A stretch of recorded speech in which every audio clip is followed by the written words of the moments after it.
The Connecticut sun blazed overhead as I lay sprawled across the decorative river rocks, my spine twisted at an angle that sent ice through my veins. My father Harold towered above me, his face purple with rage, spittle flying as he roared those words that would haunt me forever. Tyler stood on the deck above that familiar smirk playing on his lips, while our mother Diane shrieked about his ruined birthday celebration. Party guests formed a semicircle, their whispers buzzing like wasps as I struggled to move to speak to do anything except lie there like a broken doll, terror consuming me whole. 20 minutes earlier, I'd pulled into my parents' circular driveway with dread pooling in my stomach. Tyler's 30th birthday party was in full swing, and I knew exactly what awaited me inside that colonial mansion. The reading of Grandmother Rose's will 3 days prior had shattered our family's carefully maintained facade. She'd left me everything, the jewelry empire, the properties, the investments, while Tyler received only a letter explaining why. I'd barely made it through the foyer when Tyler materialized, bourbon heavy on his breath. His wife Lauren stood near the kitchen, her eyes downcast as always.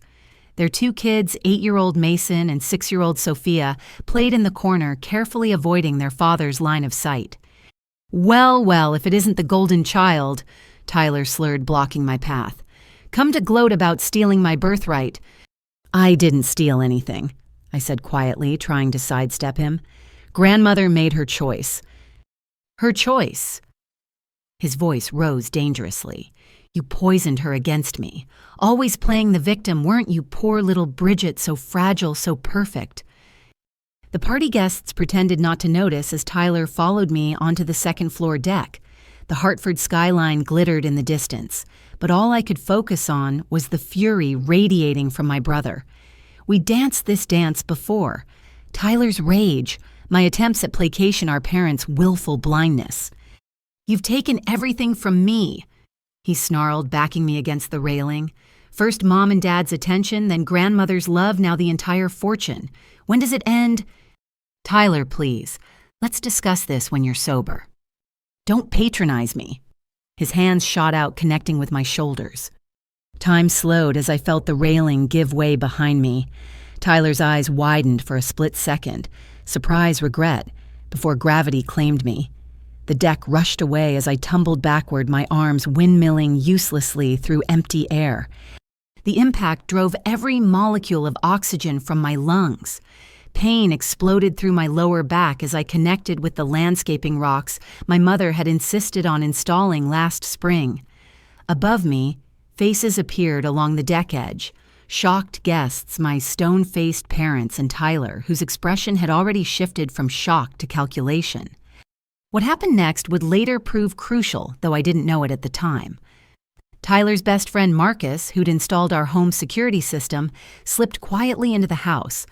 While everyone focused on my motionless form, he accessed the main panel and began deleting footage.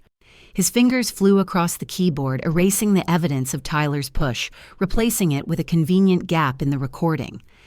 My mother's shrill voice cut through the chaos. "Bridgette Marie Donovan, get up this instant. You're making a scene at your brother's party." I tried to respond, to move, to do anything, but my legs remained stubbornly unresponsive, as if they belonged to someone else entirely. Panic clawed at my throat as the reality set in. Something was terribly, catastrophically wrong. Harold descended the deck stairs with deliberate slowness, his Italian leather shoes crunching on the gravel path. "Enough of this performance," he growled. "You've embarrassed this family enough for one day." "Dad," I whispered the word barely audible. I can't feel my legs." "Drama queen just like always." Diane chimed in, her perfectly manicured hands ringing. "First you steal Tyler's inheritance. Now you pretend to be hurt at his celebration. Have you no shame?" The crowd of partygoers had grown larger, their designer clothes and champagne flutes creating a surreal backdrop to my nightmare.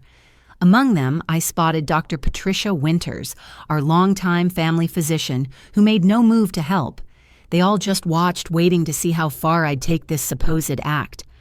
Tyler appeared at Harold's shoulder, his earlier panic replaced by practiced concern. "Should we call someone?" he asked loud enough for witnesses to hear. I mean, if she's really hurt. She's fine, Harold snapped. Bridgette's always been theatrical. Remember when she was 12 and claimed she broke her wrist? Nothing but a sprain. I remembered that incident differently. Tyler had twisted my arm behind my back until something snapped, then convinced everyone I'd fallen off my bike. The emergency room doctor had seemed suspicious, but one look at our family's reputation and bank account had silenced any questions. Please, I managed tears streaming down my face. Something's really wrong. I can't move. Can't or won't. Diane's accusation hung in the air like poison. That's when I heard the sirens approaching. Someone, I never found out who, had possessed enough humanity to call 911. The sound grew louder and I saw my father's jaw clench with annoyance. Perfect, he muttered. Now we'll have to deal with this circus. Marcus reappeared, giving Tyler a subtle nod. Mission accomplished. Whatever evidence might have existed of Tyler's assault was now digital dust. My brother's shoulders relaxed incrementally, and he even managed to work up some crocodile tears. Bridgette, please, Tyler said, playing to the audience. I'm sorry we argued. Just tell them you're okay, so we can all move past this. But I wasn't okay. As the sirens grew louder and my family's false concern intensified, I lay trapped in my own body, understanding, with crystal clarity, that this wasn't just about a fall or even attempted murder. This was about a lifetime of violence carefully hidden behind mahogany doors and charitable donations, about a family so poisoned by its own secrets that attempted murder was preferable to public scrutiny, about parents who would sacrifice their daughter's safety to protect their son's reputation. The paramedics were almost here. For the first time in my 28 years, help was coming. Real help, not the kind that could be bought or intimidated into silence. As I stared up at Tyler's calculated expression, I made a decision that would change everything. This time I wouldn't protect them. This time the truth would finally have its day. The ambulance doors burst open and outstepped paramedic Sarah Chen, her experienced eyes immediately cataloging the scene. Unlike the party guests in their designer clothes, Sarah wore practical navy blues and carried herself with the no-nonsense efficiency of someone who'd seen too much to be fooled by pretty lies. Everyone step back, Sarah commanded, her voice cutting through the chatter. Her partner, a younger man named Rodriguez, began unloading equipment while Sarah knelt beside me. Hi there, I'm Sarah, she said gently, her fingers already checking my pulse. Can you tell me your name? Bridgette. I whispered, grateful for the first kind voice I'd heard since hitting the ground. Okay, Bridgette, I need you to stay very still. Can you tell me what happened? Before I could answer, Harold interjected, She's being dramatic. My daughter has a history of attention-seeking behavior. We're very sorry you were called out here for nothing. Sarah's dark eyes flicked to my father, and something in her expression hardened. Sir, I'll need you to step back while I examine my patient. Do you know who I am? Harold's voice carried that familiar edge of threat wrapped in privilege. I'm Harold Donovan. I sit on the hospital board. This is a family matter. I don't care if you're the Pope, Sarah replied evenly. Step back now or I'll have police remove you from my scene. The shock on Harold's face would have been comical under different circumstances. People didn't speak to him that way, ever. Sarah turned her attention back to me, her hands gentle but thorough as she examined my spine. When she reached the impact point, I couldn't suppress a gasp of pain. Where did you fall from? She asked. The deck, I managed. Second floor. Sarah's gaze traveled up to the broken railing, calculating the distance. Her frown deepened. That's at least a 15-foot drop onto these rocks. Rodriguez, get me a backboard and cervical collar. Now. This is ridiculous, Diane shrilled. She's fine. Tell them you're fine, Bridgette. But Sarah was already running through neurological tests. Bridgette, can you feel this? She touched my legs in several places. Each time I had to shake my head, no. Can you move your toes for me? I concentrated with every fiber of my being, willing my toes to respond. Nothing. Sarah's expression grew increasingly grave. How exactly did you fall? Did you trip? I caught Tyler's eye over Sarah's shoulder. He stood with Lauren, his hand gripping her upper arm tight enough to leave marks. The message was clear. Keep quiet or she pays. But something in Sarah's demeanor gave me courage. I was pushed, I said clearly. My brother pushed me. The silence that followed was deafening. Then Harold exploded. How dare you, Tyler would never. This is exactly what I mean about her attention-seeking. Sarah held up a hand for silence, then spoke quietly to me. Bridgette, are you saying this wasn't an accident? No, I breathed. It wasn't, and it's not the first time. Something shifted in Sarah's posture. She glanced at Rodriguez and made a subtle hand gesture I didn't recognize at the time. Later I'd learn it was their code for requesting police backup without alarming potentially dangerous individuals. Okay, Sarah said calmly. Let's focus on getting you stable first. She turned to Rodriguez. I need you to call for police assistance. Tell them we need a unit for crowd control at a medical scene. Crowd control. Harold's voice rose. This is a private residence. With over 50 intoxicated individuals surrounding my patient, Sarah countered. Standard protocol, Mr. Donovan. As Rodriguez made the call, Sarah continued her examination. She asked me routine questions, my age, medical history, current medications, but I could see her really listening, filing away every detail. When I mentioned previous hospital visits for accidents, her jaw tightened almost imperceptibly. Has anyone moved her since the fall? Sarah asked the crowd. No, someone answered. She's been lying there for about 20 minutes. 20 minutes? Sarah's voice sharpened. And no one thought to call immediately. We thought she was faking, Diane said defensively. She's always been theatrical. Sarah's professional mask slipped for just a moment, revealing disgust before she smoothed it away. Rodriguez, upgrade that call. Tell them we need priority response. As they prepared to transfer me to the backboard, Sarah leaned close. Bridgette, I need you to be completely honest with me. Are you in danger from anyone here? I glanced at Tyler again. He'd moved closer, Lauren nowhere to be seen. His eyes promised retribution if I said another word. Yes, I whispered. But please. My sister-in-law, Lauren. She's married to him. They're kids. Sarah squeezed my hand briefly. One thing at a time. Let's get you safe first. The sound of approaching sirens, different from the ambulance, made Tyler stiffen. Harold began barking orders at the party guests, trying to maintain control of the narrative. But Sarah had taken charge of the scene with a quiet authority that my father's bluster couldn't penetrate. As they carefully transferred me onto the backboard, I heard the crunch of gravel announcing new arrivals. 2 police officers emerged from their cruiser, and I watched Tyler's face drain of color as he recognized the lead officer.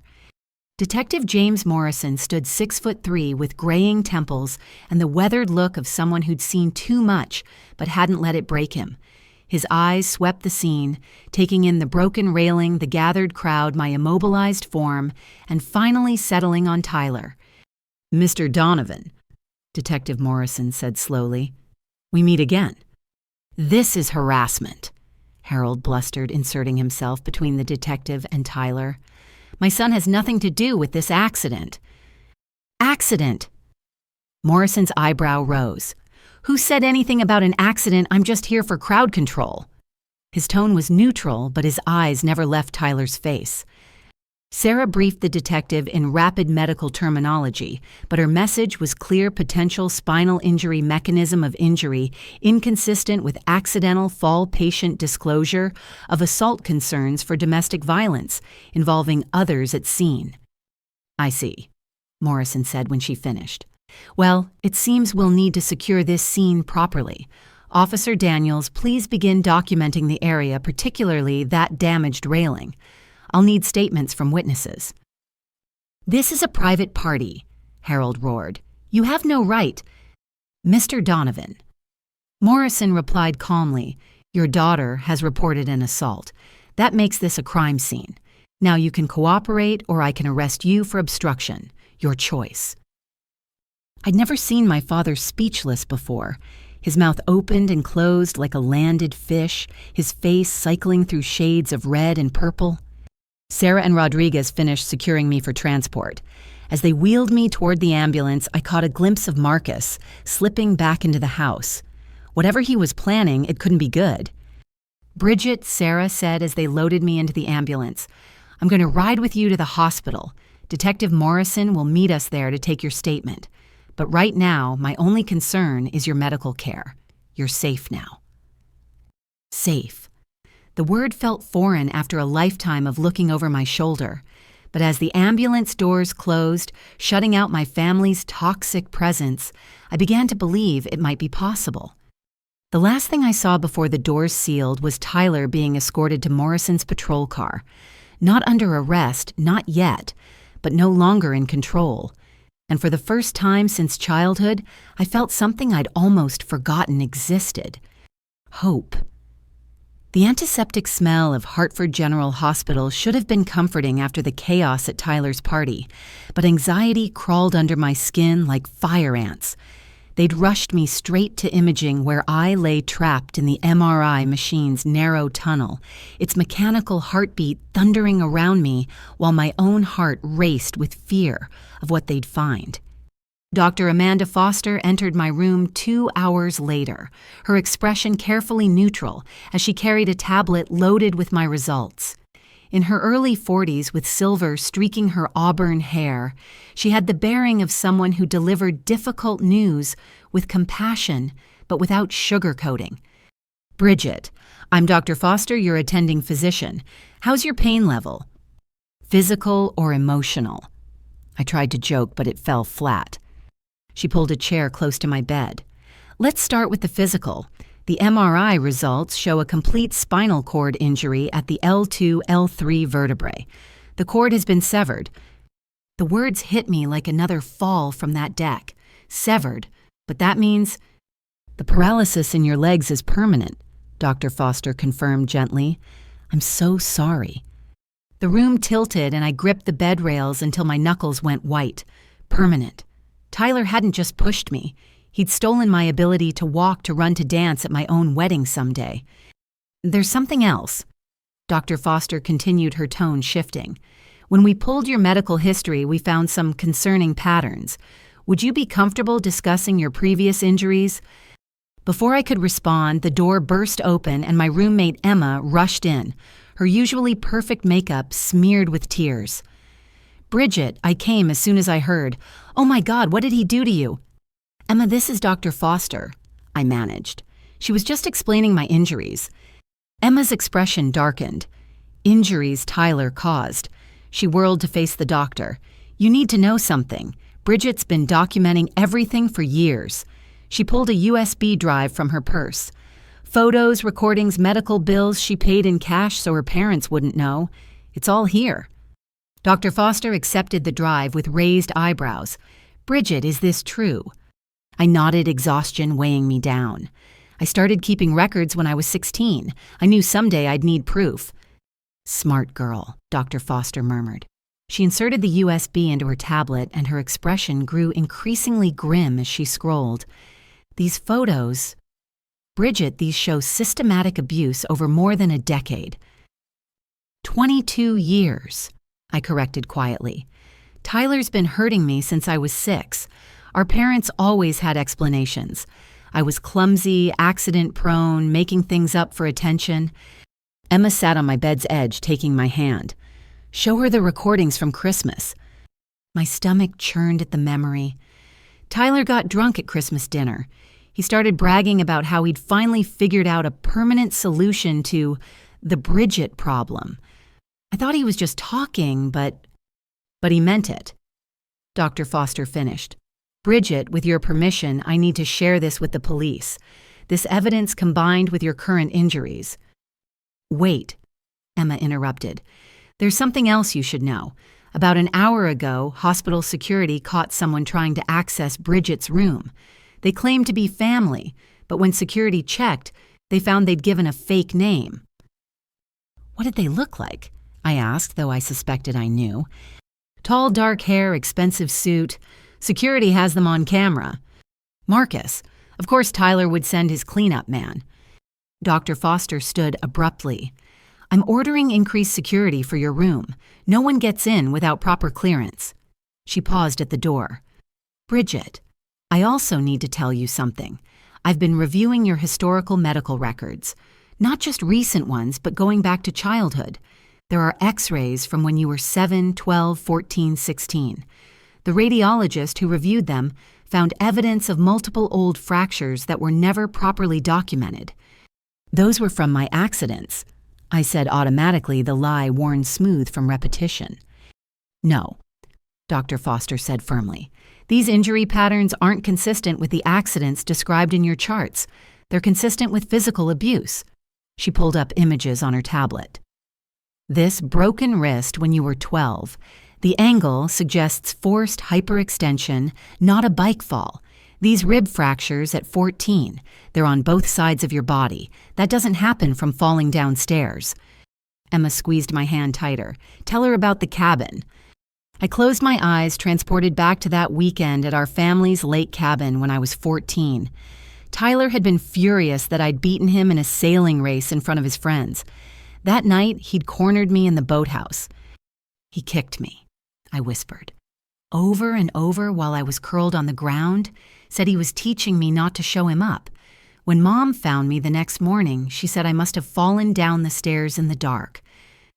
Your mother found you, Dr. Foster's voice sharpened, and took you to the ER with bilateral rib fractures, and the staff just accepted that explanation.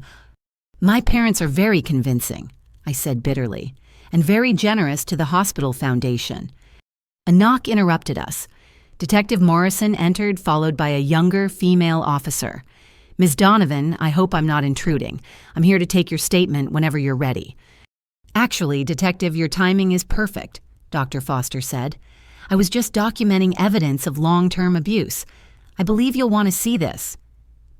As Dr. Foster showed Morrison the compilation of injuries spanning 2 decades, I watched his expression darken. The female officer, Detective Lisa Park, she introduced herself, took notes rapidly. Ms. Donovan. Detective Morrison said finally, I need you to know something. 6 years ago, I arrested your brother for aggravated assault. The victim was a college classmate who'd embarrassed him at a party. Your brother broke 3 of his ribs and fractured his orbital bone. Your parents paid the victim a substantial sum and the charges were dropped. I never knew, I breathed. Because they made sure you wouldn't, he replied. But I never forgot. When I saw Tyler today, I recognized him immediately, and when I heard you'd been pushed from that deck, he shook his head. Let's just say I'm taking this investigation very personally. Emma pulled out her phone. I've been recording Tyler's threats against Bridgette for months. She asked me to just in case. She played a voicemail from 3 weeks ago. Tyler's slurred voice promising that, after grandmother's will is read, everything will change. Bridgette won't be a problem much longer. Detective Park looked up from her notes. This establishes premeditation. Ms. Donovan, we have enough to arrest your brother for attempted murder. A commotion in the hallway cut through our conversation. Raised voices, hospital security arguing with someone. Then the door flew open despite the supposed restrictions. A man in his 60s wearing a $1,000 suit strode in like he owned the place, which I realized with sinking clarity he partially did. Richard Morse, the hospital's chief administrator, and more importantly, Tyler's father-in-law. This is a restricted room, Dr. Foster said coldly. Nothing in this hospital is restricted to me, Morse replied smoothly. I'm here to inform you that Ms. Donovan is being transferred to a private facility better equipped to handle her unique situation. Like hell she is, Emma exploded. Detective Morrison stepped forward. Mr. Morse, Ms. Donovan is a victim of attempted murder. She's not going anywhere without police protection. Morse's smile was all teeth. I think you'll find the family has power of attorney in medical situations. Mr. and Mrs. Donovan have already signed the transfer papers. Actually, I said, my voice stronger than I felt, They don't have power of attorney. I revoked it 3 years ago after the incident at Thanksgiving. I looked at Emma. You notarized the documents, remember? Emma grinned. I certainly did, and I have copies in my safe. Morse's composure cracked slightly. That's not possible. I would have been informed. You were informed what my parents wanted you to believe, I said, just like everyone else in their circle. But their control is slipping, Mr. Morse. And if you try to interfere with my medical care or this investigation, you'll be charged with obstruction of justice. Detective Morrison smiled grimly. I'd listen to her, Morse. Your son-in-law is looking at 25 to life for attempted murder. You really want to join him? Morse retreated without another word, but his expression promised this wasn't over. After he left, Dr. Foster manually locked the door. Well, she said, turning back to me, it seems we'll need to be extra vigilant about your security. But don't worry. I've dealt with powerful families trying to silence victims before. They don't intimidate me. Thank you, I whispered, overwhelmed by the support of these strangers who showed more care than my own family ever had. Don't thank me yet, Dr. Foster replied. We have a long road ahead, but first let's talk about your treatment options. The spinal injury is severe, but there are new therapies, experimental treatments. As she spoke about possibilities and hope, I realized something profound had shifted. For 28 years, I'd been trapped in a cage built of family secrets and forced silence. Tyler had shattered my spine, but inadvertently opened the door to my freedom. The truth was finally coming out, and nothing, not my parents' money, not Morse's connections, not Tyler's violence, could stop it now. The next morning brought a parade of professionals through my hospital room, but none more unexpected than Janet Williams, the hospital's senior social worker. A woman in her 50s with kind eyes behind wire-rimmed glasses, she carried herself with the quiet authority of someone who'd spent decades advocating for vulnerable patients. Bridgette, I'm here as part of standard protocol for injury cases. She began settling into the visitor's chair. But I'll be honest, some irregularities in your case file caught my attention. What kind of irregularities? I asked, though my stomach was already knotting with dread. Well, for starters, there are currently 4 separate life insurance policies in your name, all purchased within the last 8 months. The beneficiaries are interesting. My blood turned to ice water. I didn't purchase any life insurance policies. Janet's expression grew grave. I suspected as much. The policies total $12 million, and they all list your parents and brother as beneficiaries.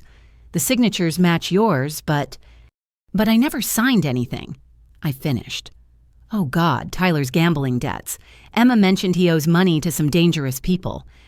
Gambling debts. Janet made a note. How much are we talking about?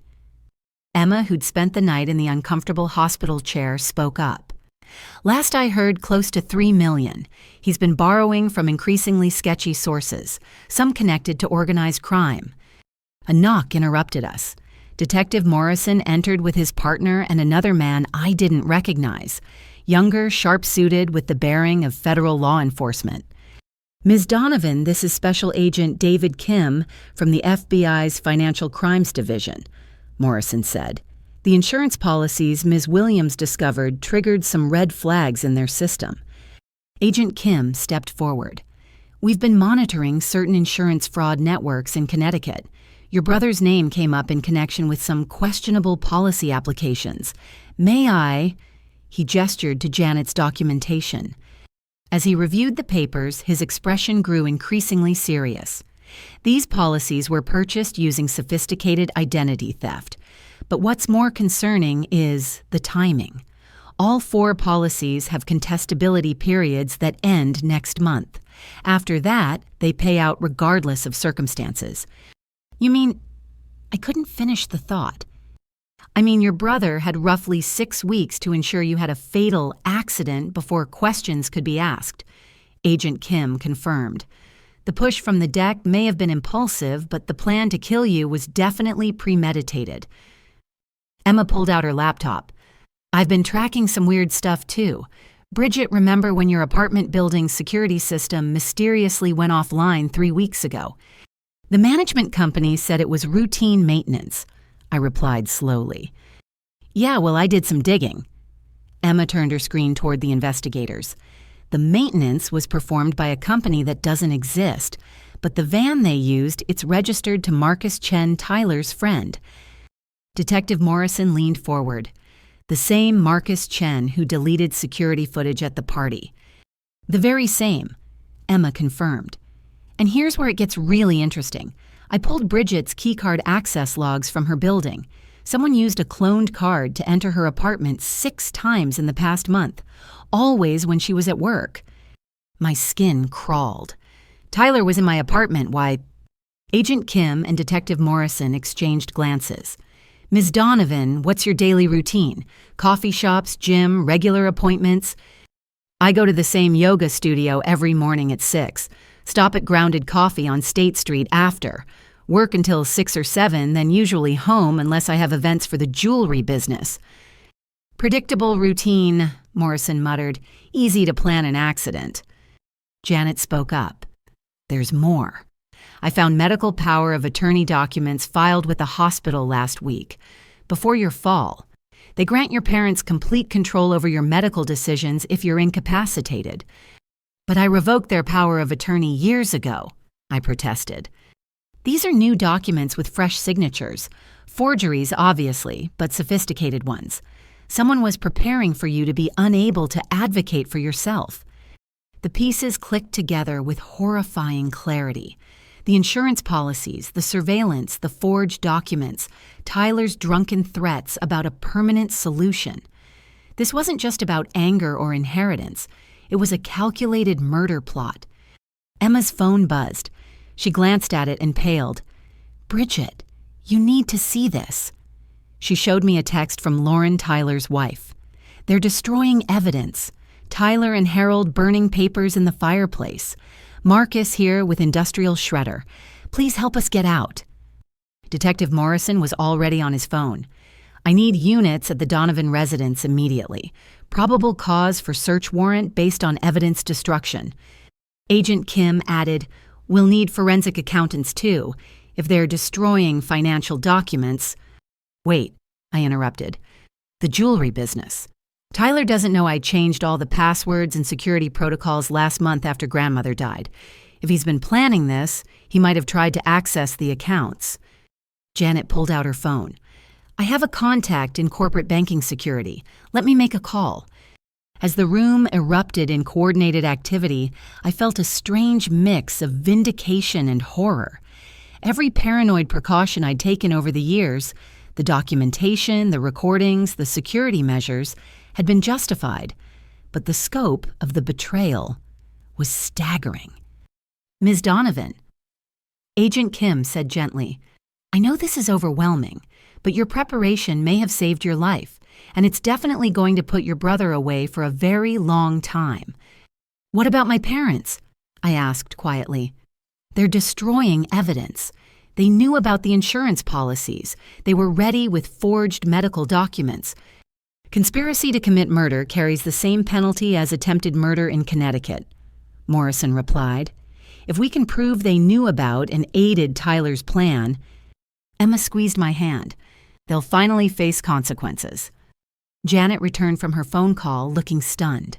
The corporate security team found multiple attempted breaches of the jewelry business account starting 4 months ago, all traceable to IP addresses associated with your family's properties. They were trying to drain the accounts. But they couldn't, I said with grim satisfaction. Grandmother made sure of that. Multi-factor authentication, biometric requirements, and third-party oversight. She knew they'd try something after she died. Your grandmother sounds like a wise woman, Agent Kim observed. She was. I agreed, tears pricking my eyes. She saw through them all.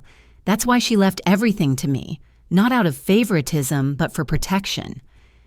Another knock at the door interrupted my reflection. A young officer entered breathless with urgency. Detectives, we have a situation. Security spotted a suspicious individual in the parking garage. Matches the description of someone who was asking about Ms. Donovan's room earlier. Morrison's hand moved to his weapon. Description: late 30s athletic build wearing maintenance coveralls but no hospital ID. Security approached and he fled on foot. They're reviewing cameras now. That's not Marcus, I said slowly. He's shorter, stockier. Emma's face went white.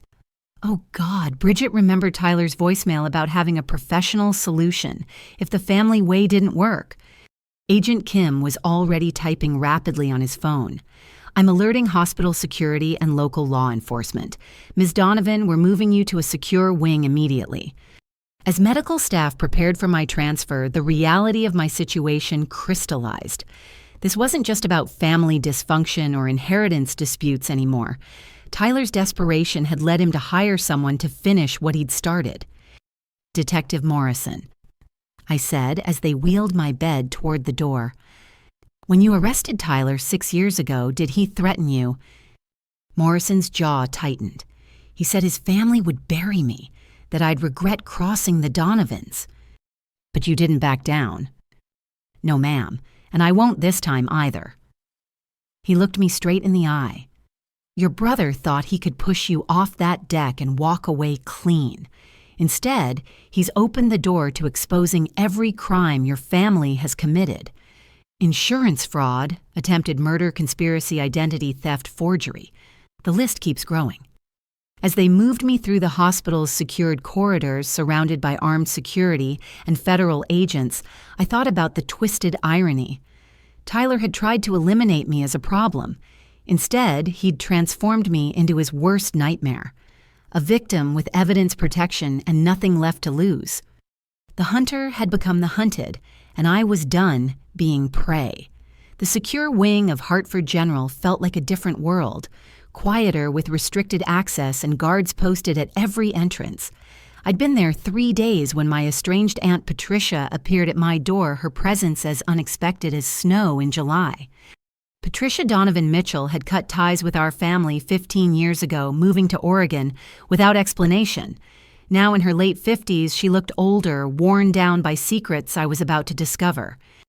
Bridgette, she said softly, entering my room with tentative steps. I came as soon as I heard. I should have come sooner, should have warned you. Aunt Patricia. I struggled to sit up straighter. I don't understand. Why are you here? She pulled the visitor's chair close, her hands trembling as she opened a leather portfolio. Because it's time you knew the truth about why your grandmother left everything to you, and why Tyler can never ever be allowed to control the family assets. What are you talking about? Patricia extracted a faded newspaper clipping from 1999. The headline read, "Local Boy 8 Drowns at Country Club Pool." My blood chilled as I recognized the photo. My cousin Danny, Patricia's nephew from her late husband's side. Danny didn't just drown, Patricia said, her voice hollow.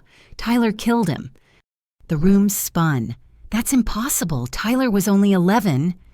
Old enough to hold a smaller child underwater, Patricia continued grimly. Danny had won the junior swim championship that day, beat Tyler in front of everyone. Your brother couldn't stand it. My hands shook as I studied the article.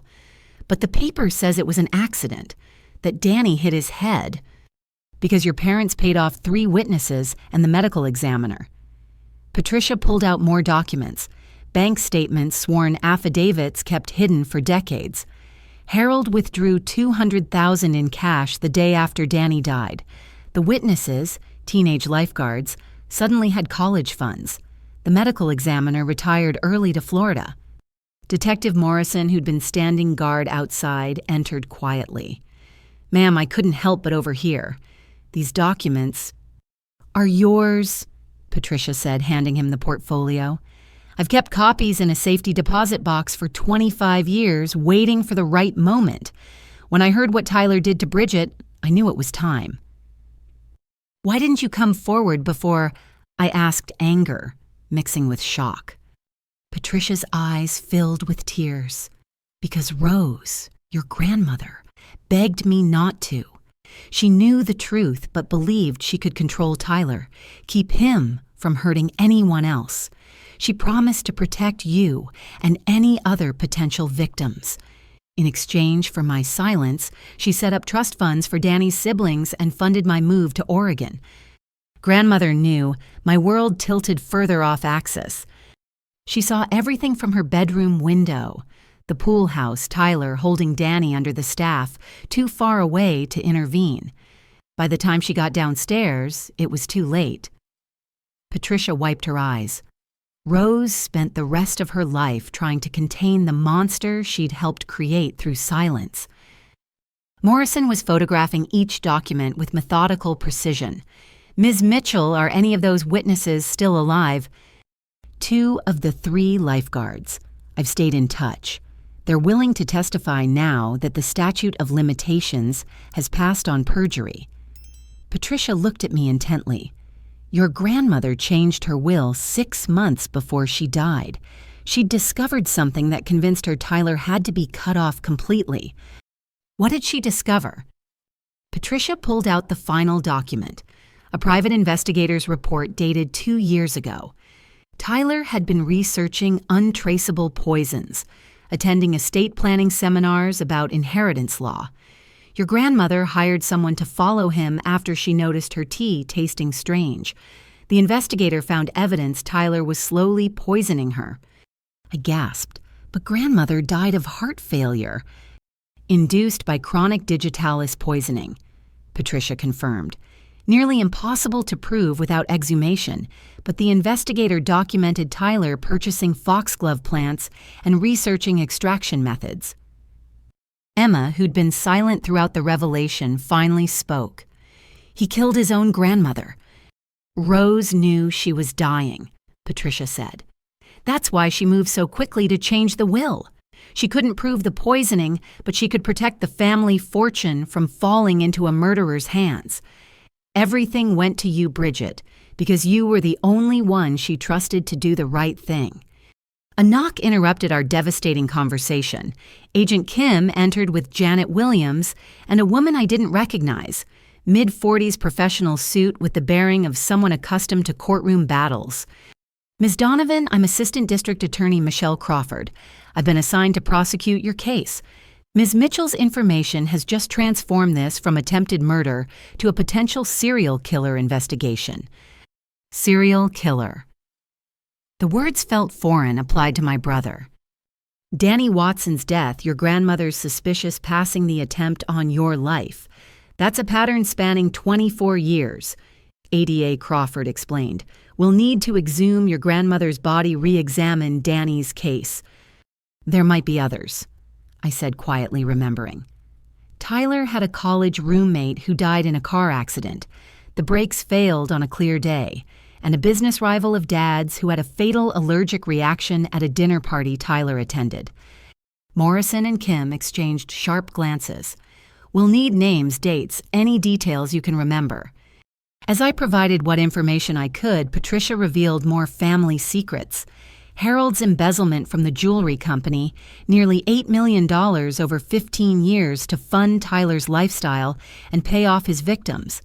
Diane's knowledge of everything her choice to enable rather than protect. Shell companies offshore accounts a web of financial crimes that would have made Grandmother Rose sick. She documented everything, Patricia said, producing a final envelope. Rose spent her last years gathering evidence. Bank records, recorded conversations, photographs. She knew eventually someone would need proof to bring them down. It's all in a safety deposit box. Here's the key and authorization for Bridgette to access it. Why didn't she just go to the police? I asked, overwhelmed. Because she still hoped Tyler might change, or at least that containing him would be enough. But mainly, Patricia sighed heavily. She was protecting the family reputation. Old money, old habits. She chose preservation over justice until it was too late. But she chose justice in the end, Morrison observed. By leaving everything to Bridgette, she ensured the truth would eventually surface. Ada Crawford stood.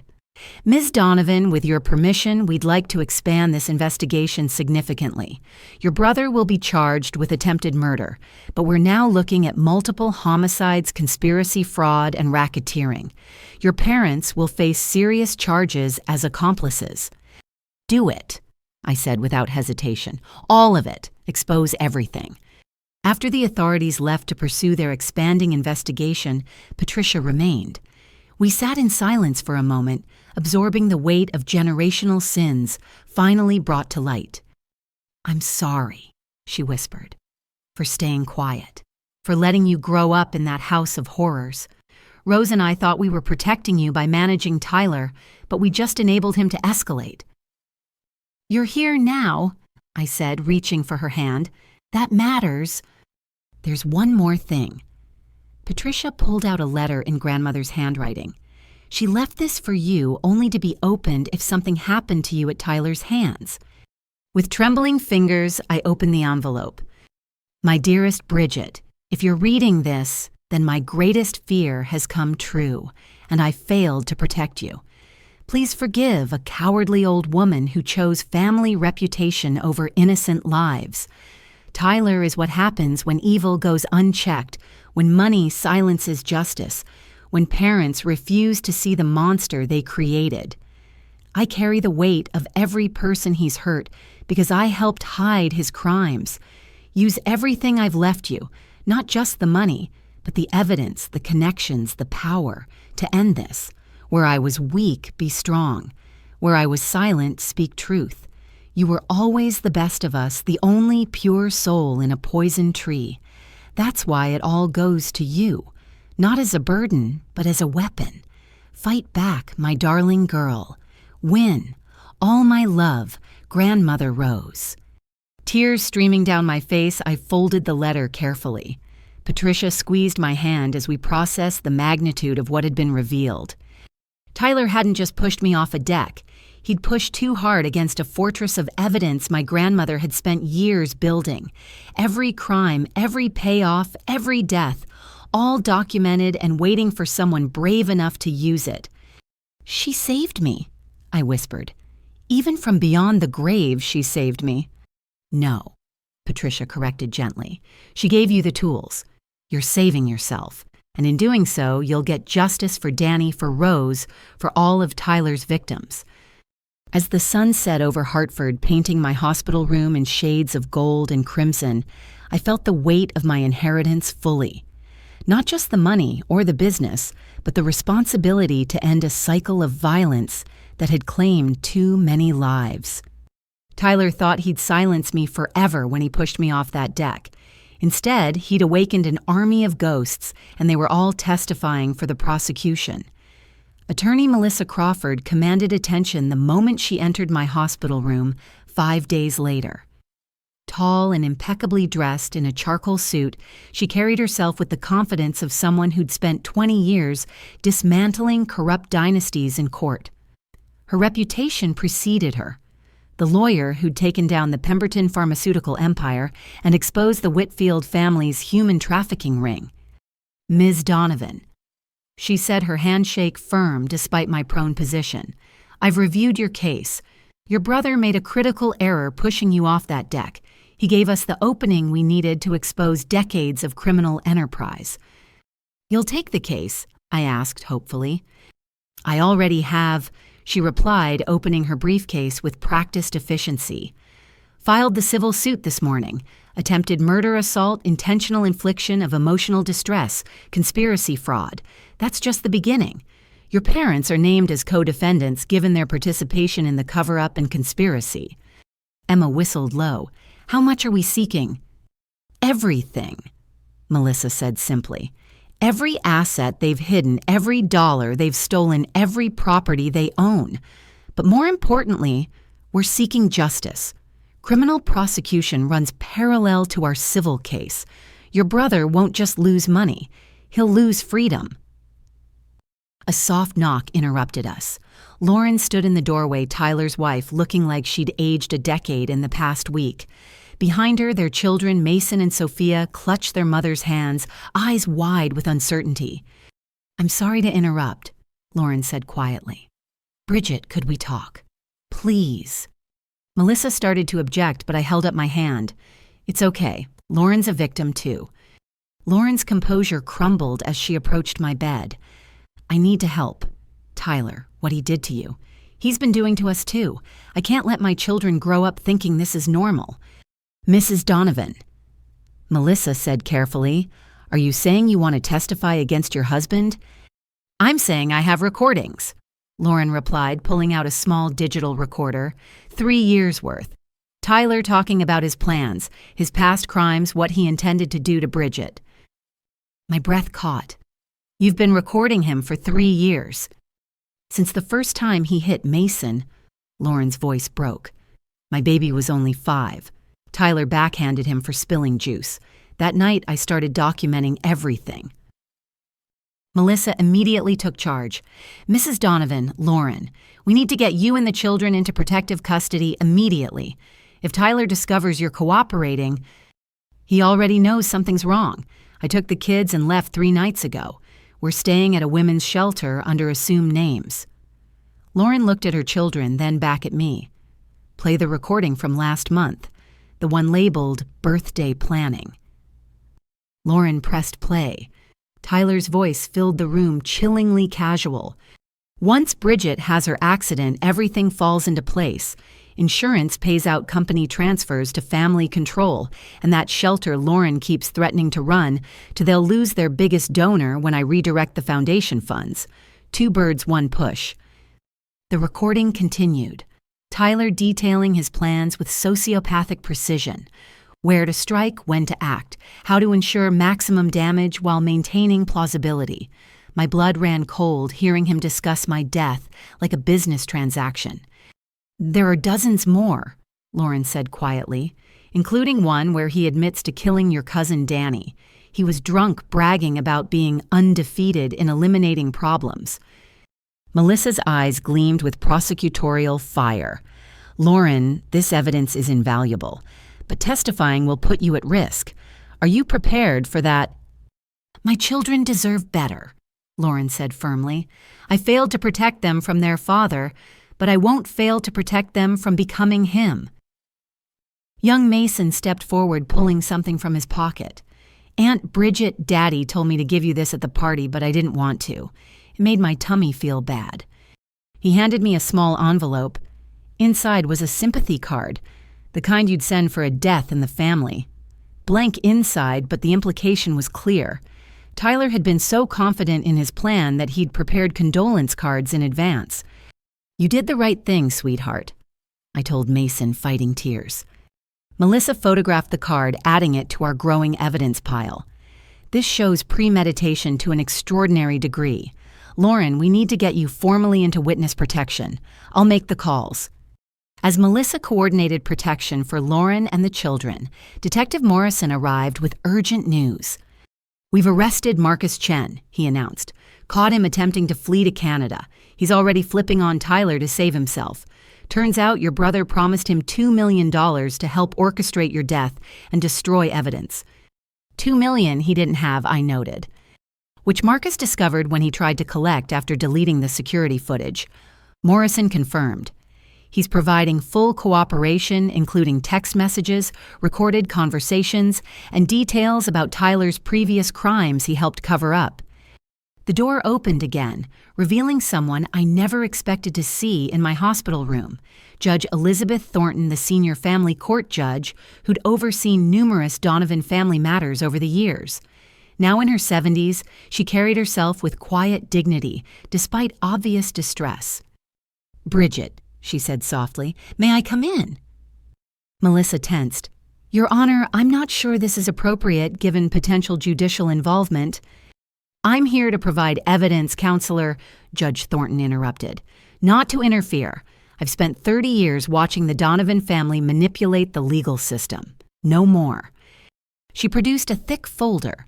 Every time your parents appeared in my court, custody evaluations, restraining order requests that mysteriously disappeared sealed juvenile records, I documented my concerns. Legal precedent prevented me from acting on suspicion alone, but I kept everything. You knew, I asked, stunned.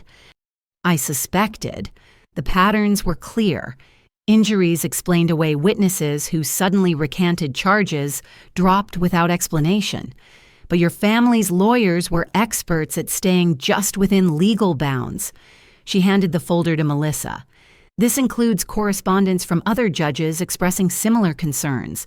We've been watching, waiting for someone brave enough to stand up to them. Melissa reviewed the documents with increasing excitement.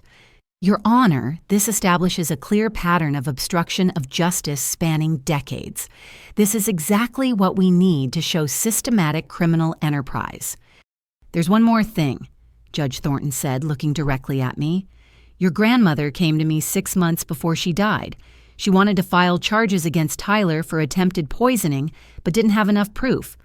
I advised her to change her will immediately and document everything. I'm prepared to testify about that conversation.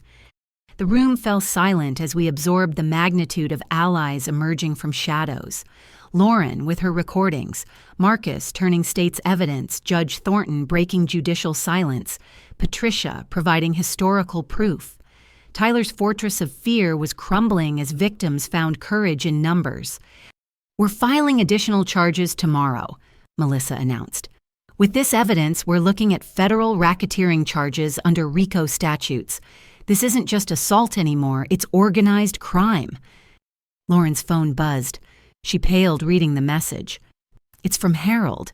He says if I don't return the children immediately, he'll have me arrested for kidnapping. Let him try, Melissa said fiercely. I've already filed emergency custody papers granting you sole custody with supervised visitation only pending the criminal investigation. Your father-in-law has no legal standing, and any attempt to intimidate you will be added to the obstruction charges. Detective Morrison's radio crackled. He listened intently, then smiled grimly. Speaking of your father-in-law, units just arrested him at his office. He was attempting to wire transfer $8 million to an offshore account. Agent Kim's team caught him red-handed. The tide was turning with tsunami force. Each move Tyler and my parents made to cover their tracks only provided more evidence of guilt. Their hubris, the absolute certainty that money and influence would protect them, as it always had, was becoming their downfall. Bridgette, Melissa said, sitting beside my bed, I need you to understand what comes next. This trial will be brutal. Your family will use every resource, every connection, every dirty trick to destroy you. They'll claim you're lying, mentally unstable, motivated by greed.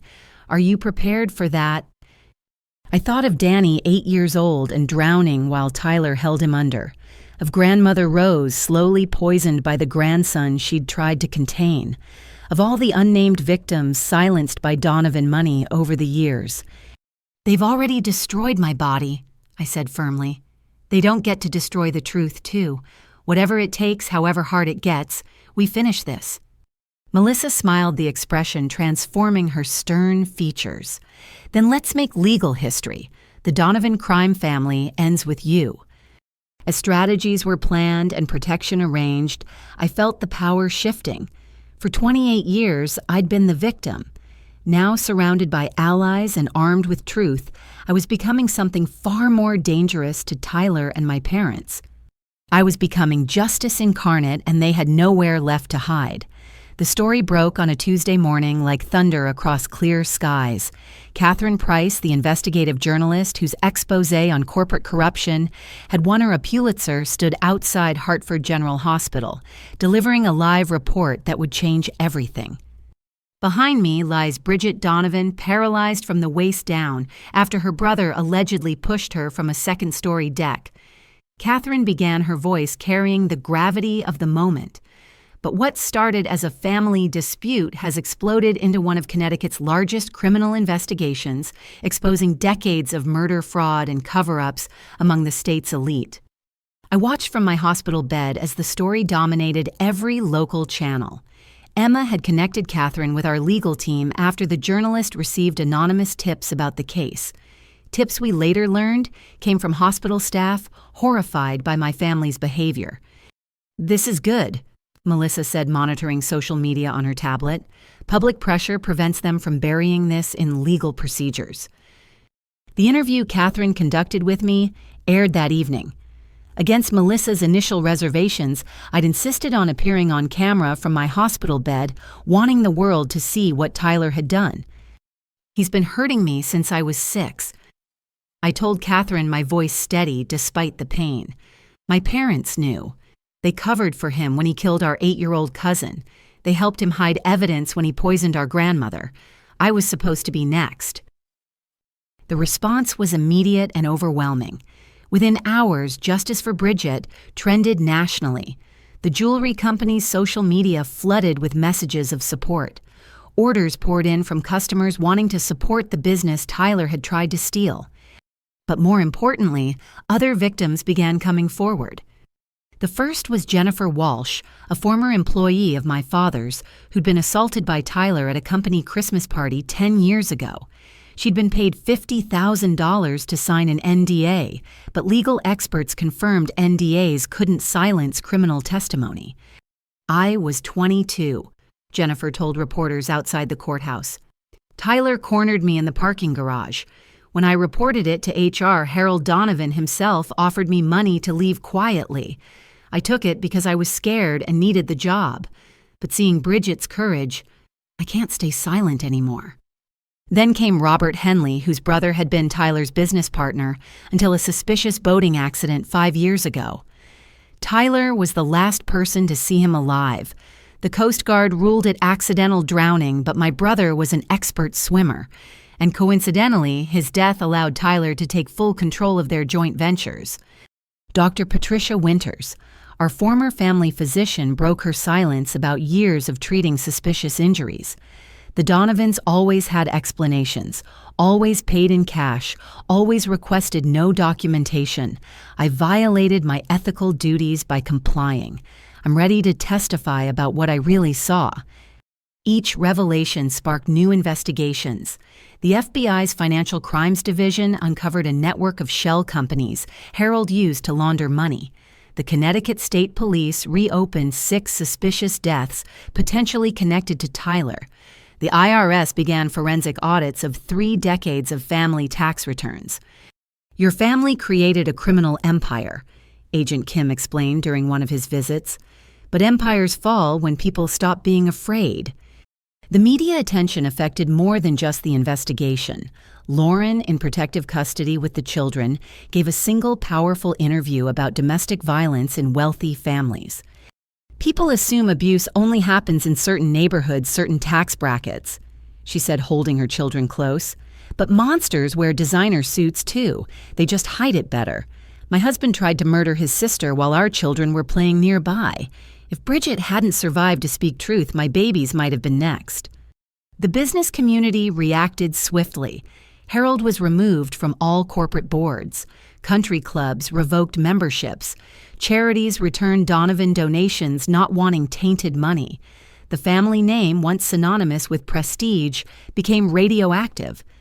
Tyler, still in custody awaiting trial, made the catastrophic decision to give a jailhouse interview, believing he could charm public opinion as he'd always charmed authorities. It backfired spectacularly. "My sister has always been jealous of me." He told the interviewer, his narcissism on full display. "She's exaggerating a simple accident to steal the family fortune. Ask anyone.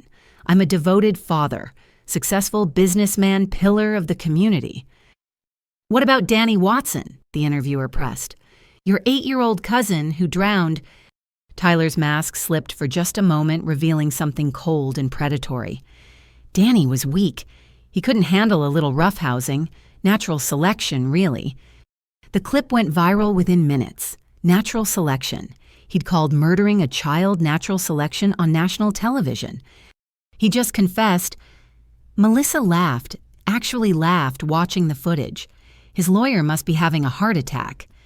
Indeed, Tyler's high-powered defense attorney withdrew from the case the next day, citing irreconcilable differences in legal strategy.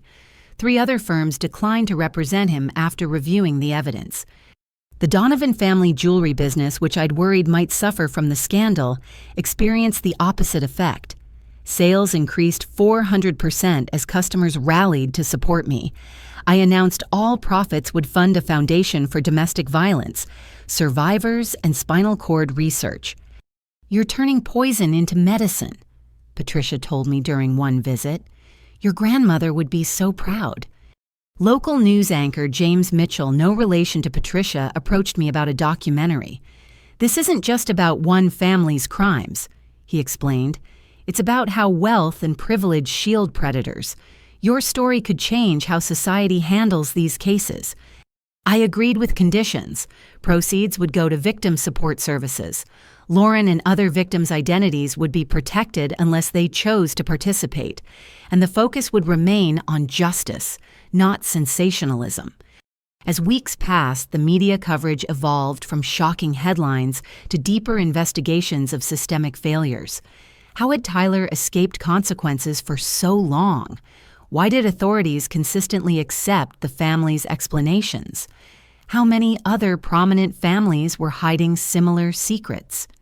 Catherine Price published a series examining Connecticut's culture of elite protection.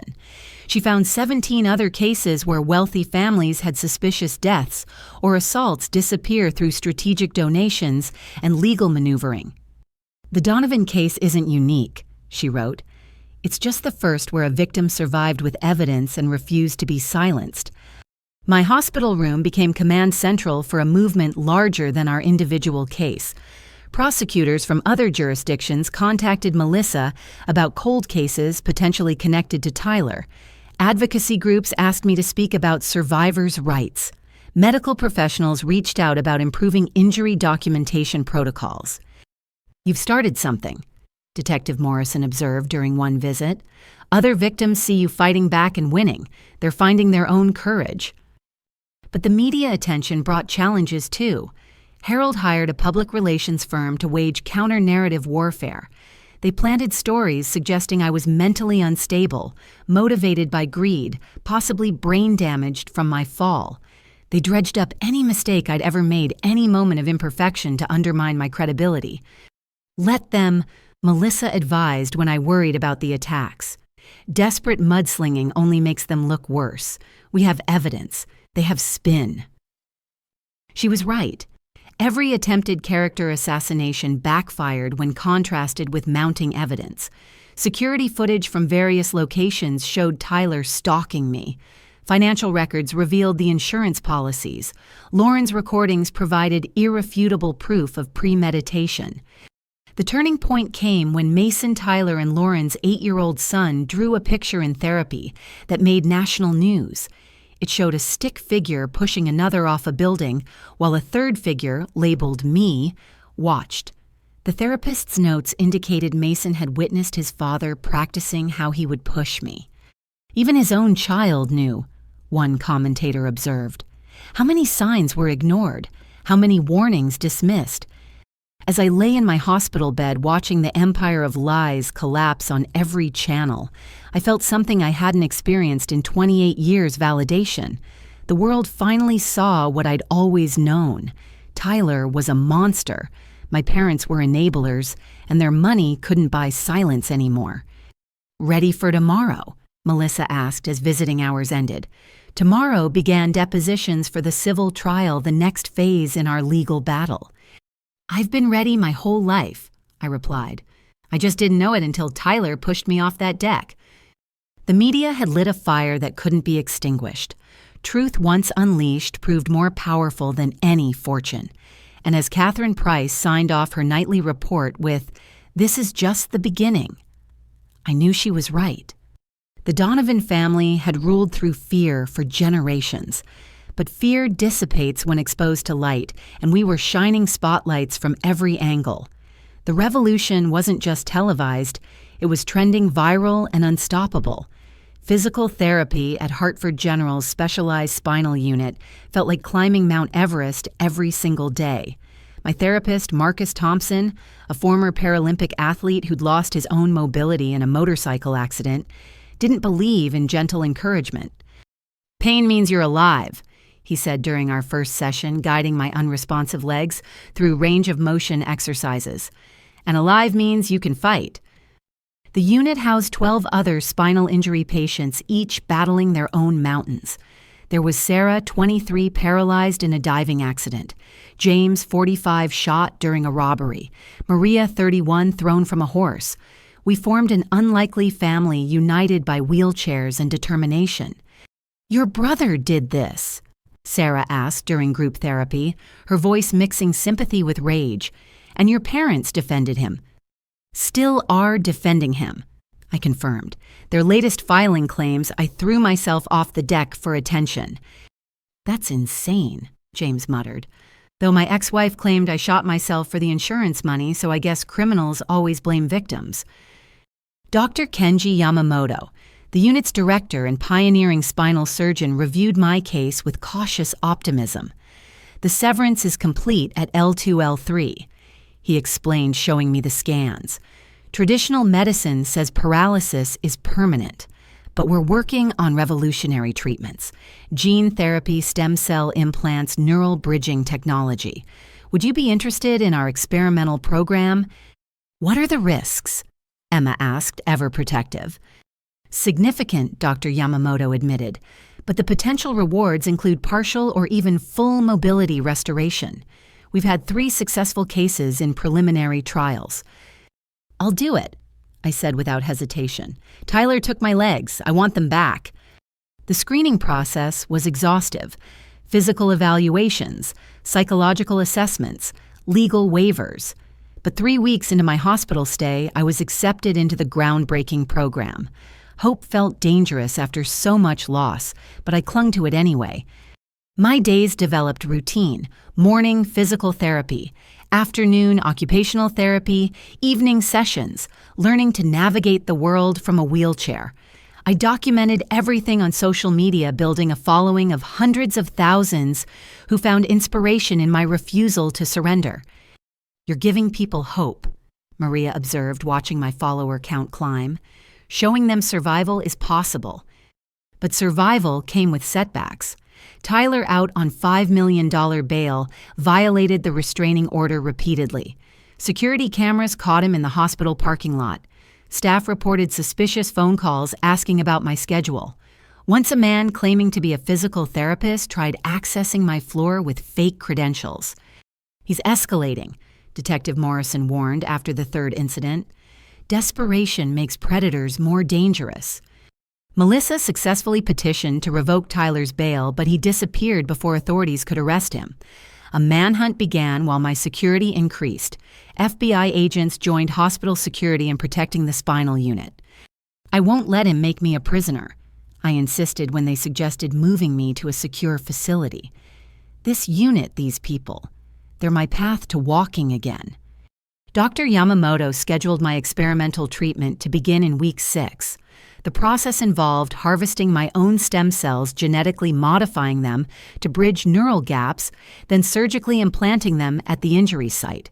Science fiction becoming medical reality. The night before the procedure, my support group threw a party in the common room. Sarah had baked a cake reading "New Spine Who Dis." James played guitar while Maria sang. Even Marcus Thompson smiled, which felt like witnessing a miracle itself. "Whatever happens tomorrow," I told them, "you've already helped me heal in ways doctors can't measure." "Save the sappy speeches for after you walk again," Sarah teased, but her eyes were wet. Private investigator Monica Shaw, whom Tyler had originally hired to dig up dirt on me, arrived with a revelation that changed everything. "I've been investigating your grandmother's death," she announced. "The digitalis poisoning Patricia mentioned I found proof. Your grandmother's hairdresser noticed Tyler adding something to her tea during visits. She has photographs." "Why didn't she say anything before?" I asked, stunned. "Tyler threatened her daughter, but with him on the run and facing life in prison, she's ready to testify. There's more. I've connected Tyler to 3 other suspicious deaths through financial records and witness statements. The implications were staggering.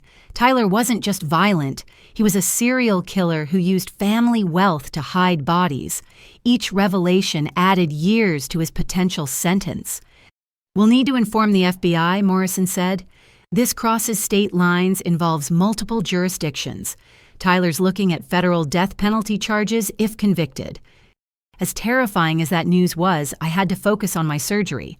Dr. Yamamoto explained the procedure again, 8 hours of microsurgery inserting modified stem cells along my damaged spinal cord, then electrical stimulation to encourage neural pathway regeneration. Best case scenario? I asked. Full mobility within 18 months. Worst case, no change. Most likely partial restoration. Maybe walking with assistance, improved sensation, better autonomic function. Let's do it.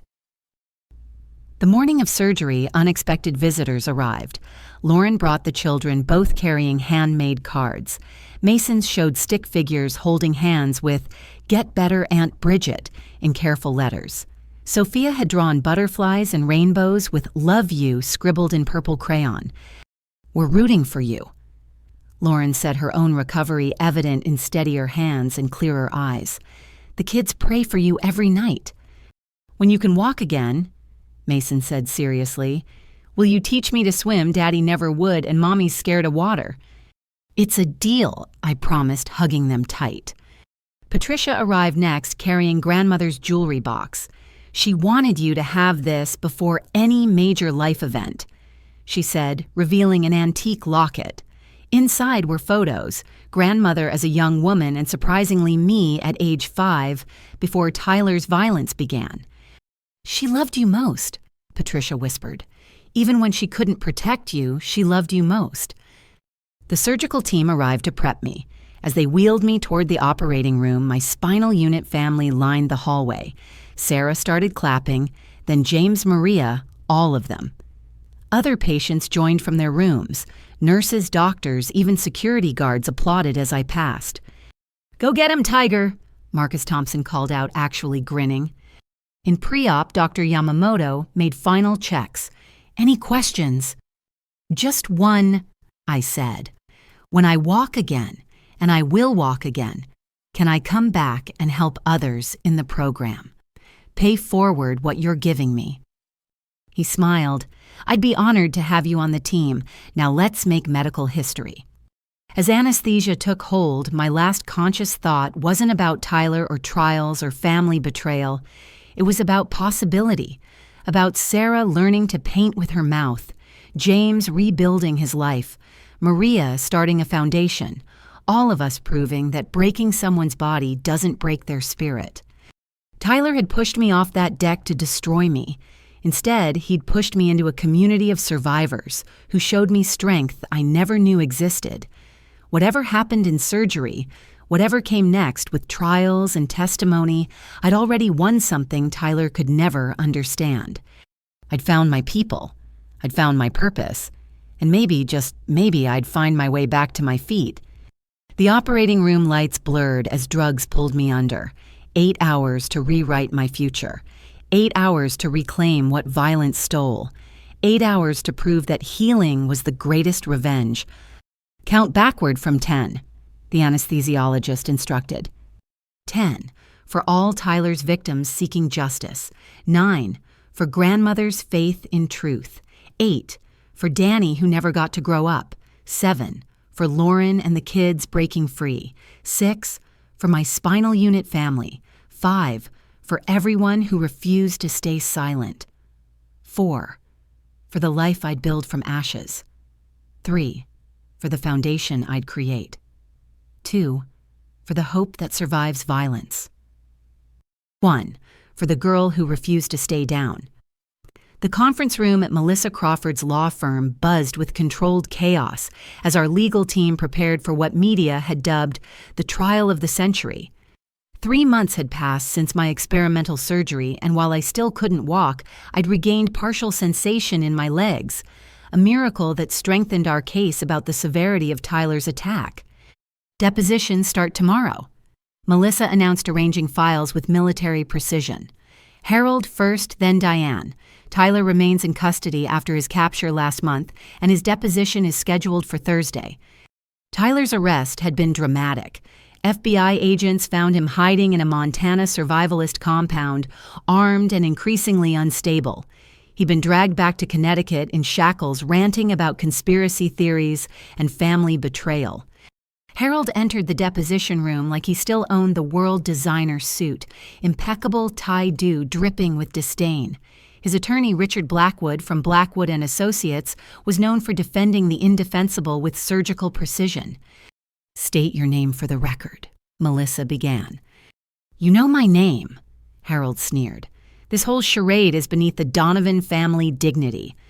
Your son pushed your daughter off a deck, paralyzing her after taking out $12 million in life insurance policies on her without her knowledge.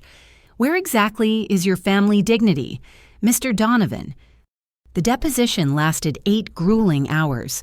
Harold denied everything, claimed memory lapses, invoked the Fifth Amendment repeatedly. But Melissa methodically presented evidence, bank records, emails, phone logs, that painted a picture of deep complicity. "This email from you to Tyler, dated 6 weeks before the attack, states, 'The Bridgette situation needs permanent resolution.' Can you explain what you meant?"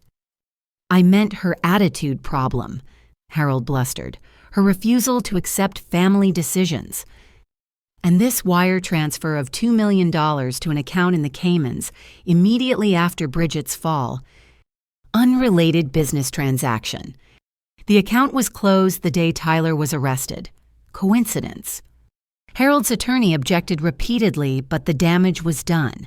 Each lie contradicted, documented evidence, each evasion revealed guilt. Diane's deposition the next day proved even more devastating, not for us, but for her carefully constructed delusions. Faced with recordings of Tyler confessing to murders, photos of my injuries throughout childhood, and witness statements, something in her finally cracked. "I knew," she whispered, tears destroying her perfect makeup. "God help me, I always knew. But he was my baby boy, my firstborn. I thought if I loved him enough, if I protected him enough, he'd change." "You knew he murdered Danny Watson." "I suspected. Harold said it was an accident, but Tyler had that look, the same one when neighborhood pets went missing." Diane crumbled further. "I chose my son over everyone else's children, over Bridgette. What kind of mother does that make me? One who'll spend the next decade in prison for conspiracy and accessory to attempted murder," Melissa responded coolly. The revelation that shook everyone came when Diane admitted Harold's abuse toward her. "Where do you think Tyler learned violence solved problems? Harold never hit the children directly, but I was his stress relief. Tyler watched. Tyler learned." Former employees testified next, painting a picture of Harold's business empire built on fraud and intimidation. Jennifer Walsh, who'd come forward after the media coverage, provided crucial testimony about Tyler's sexual assault and the subsequent cover-up. "Harold himself offered me money to disappear," she stated clearly. Said accusers in the Donovan family had a way of having accidents. After seeing what happened to Bridgette, I believe he meant it. Lauren's deposition was conducted via secure video link from an undisclosed location. Her testimony, backed by years of recordings, provided the prosecution's strongest evidence of premeditation.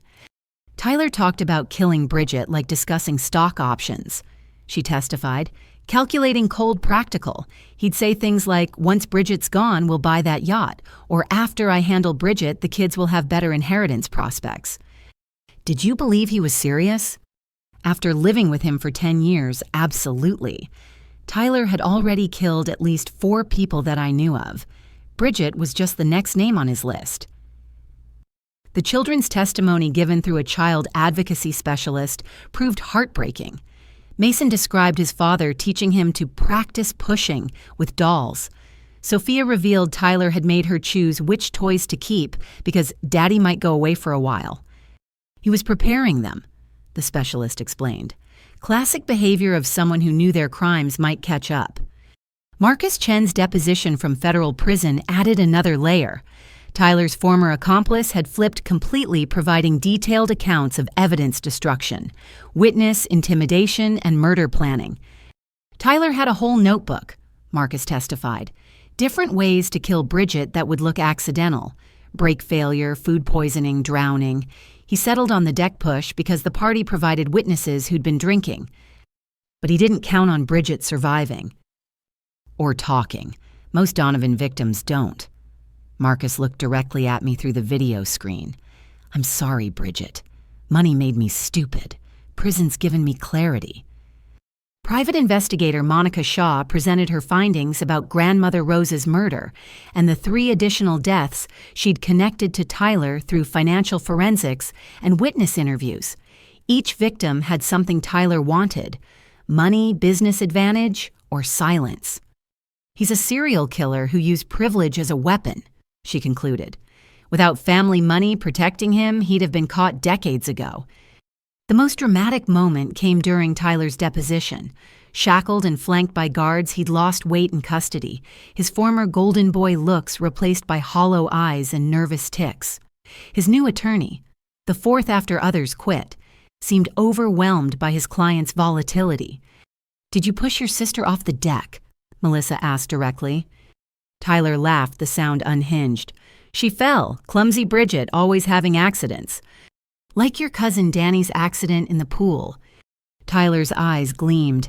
"Danny was weak. Natural selection, like I told that reporter." His attorney tried intervening, but Tyler was beyond control. "You want the truth? Fine. Danny beat me in front of everyone. Grandmother loved Bridgette more. Jennifer wouldn't shut up about that Christmas party. They all thought they were better, but I showed them. I showed everyone." "Are you confessing to murder?" "I'm confessing to winning." Tyler slammed his shackled hands on the table. "Until precious Bridgette survived. One push and she ruins everything. Typical." His attorney terminated the deposition, but the damage was catastrophic. Tyler had confessed to multiple murders on video, showing no remorse, only rage at being caught. That evening, our legal team gathered to assess the depositions. The evidence was overwhelming. Financial crimes, attempted murder, conspiracy, obstruction of justice. The federal RICO charges meant the entire Donovan empire could be seized as a criminal enterprise. "Tyler handed us everything," ADA Crawford marveled. "His narcissism made him confess to crimes we couldn't even prove." "What about my parents?" I asked. "Harold's still denying everything despite evidence. Diane seems genuinely broken. Harold's looking at 25 to life for conspiracy and accessory charges. Diane might get 10 to 15 if she cooperates fully." "Tyler." Melissa shook her head. "Multiple life sentences, possibly death penalty for the murders." Detective Morrison, who'd attended every deposition, added his perspective. "This case will rewrite how Connecticut handles wealthy criminals. No more buying silence, no more disappearing evidence. The Donovan name will become synonymous with justice finally prevailing." As the team discussed trial strategy, I thought about everyone who'd testified. Jennifer finding courage years later. Lauren risking everything to protect her children. Monica switching sides when confronted with truth. Even Marcus choosing confession over complicity. Tyler thought fear made people controllable. He never understood that fear, once faced, transforms into fury. Every person he'd terrorized became a weapon against him, their testimony forging chains he couldn't break with money or threats. "We're ready for trial," Melissa declared. "Tyler Donovan terrorized people for 24 years. Time to show him what real justice looks like." I looked down at my legs, still mostly paralyzed, but tingling with returning sensation. Tyler had tried to destroy me, but I was rebuilding stronger. Each deposition, each piece of evidence, each brave testimony added steel to my spine, metaphorically speaking. The trial would be brutal, public, painful, but we had truth as our foundation and an army of survivors ready to speak it. Tyler's reign of terror was over. Court would just make it official. The knock on my hospital room door came at an unusual hour, 10 p.m., well past visiting time. Security cleared the visitor with extra scrutiny given the circumstances. When Stephanie Chen walked in, I couldn't hide my shock. Stephanie had dated Tyler in college, disappearing from his life our senior year without explanation. Now 32, with auburn hair and cautious eyes, she carried herself like someone perpetually looking over their shoulder. "I know this is unexpected." She began clutching a worn leather bag. "I've been following the trial coverage. When I saw Tyler confess to those murders..." She took a shaky breath. I have evidence you need to see. Stephanie, it's been years. Where have you been? Hiding, she said simply. Running. Trying to forget what I knew about your brother. But seeing you fight back, seeing him finally facing consequences, I can't stay silent anymore. She pulled out a small external hard drive. Tyler liked to record things. Trophy videos, he called them. He thought I didn't know about his hidden camera setup in his apartment, but I found it. Made copies before I ran. My blood chilled. Videos of what? Him planning Danny's murder. Him bragging about getting away with it. Him describing in detail what he wanted to do to you.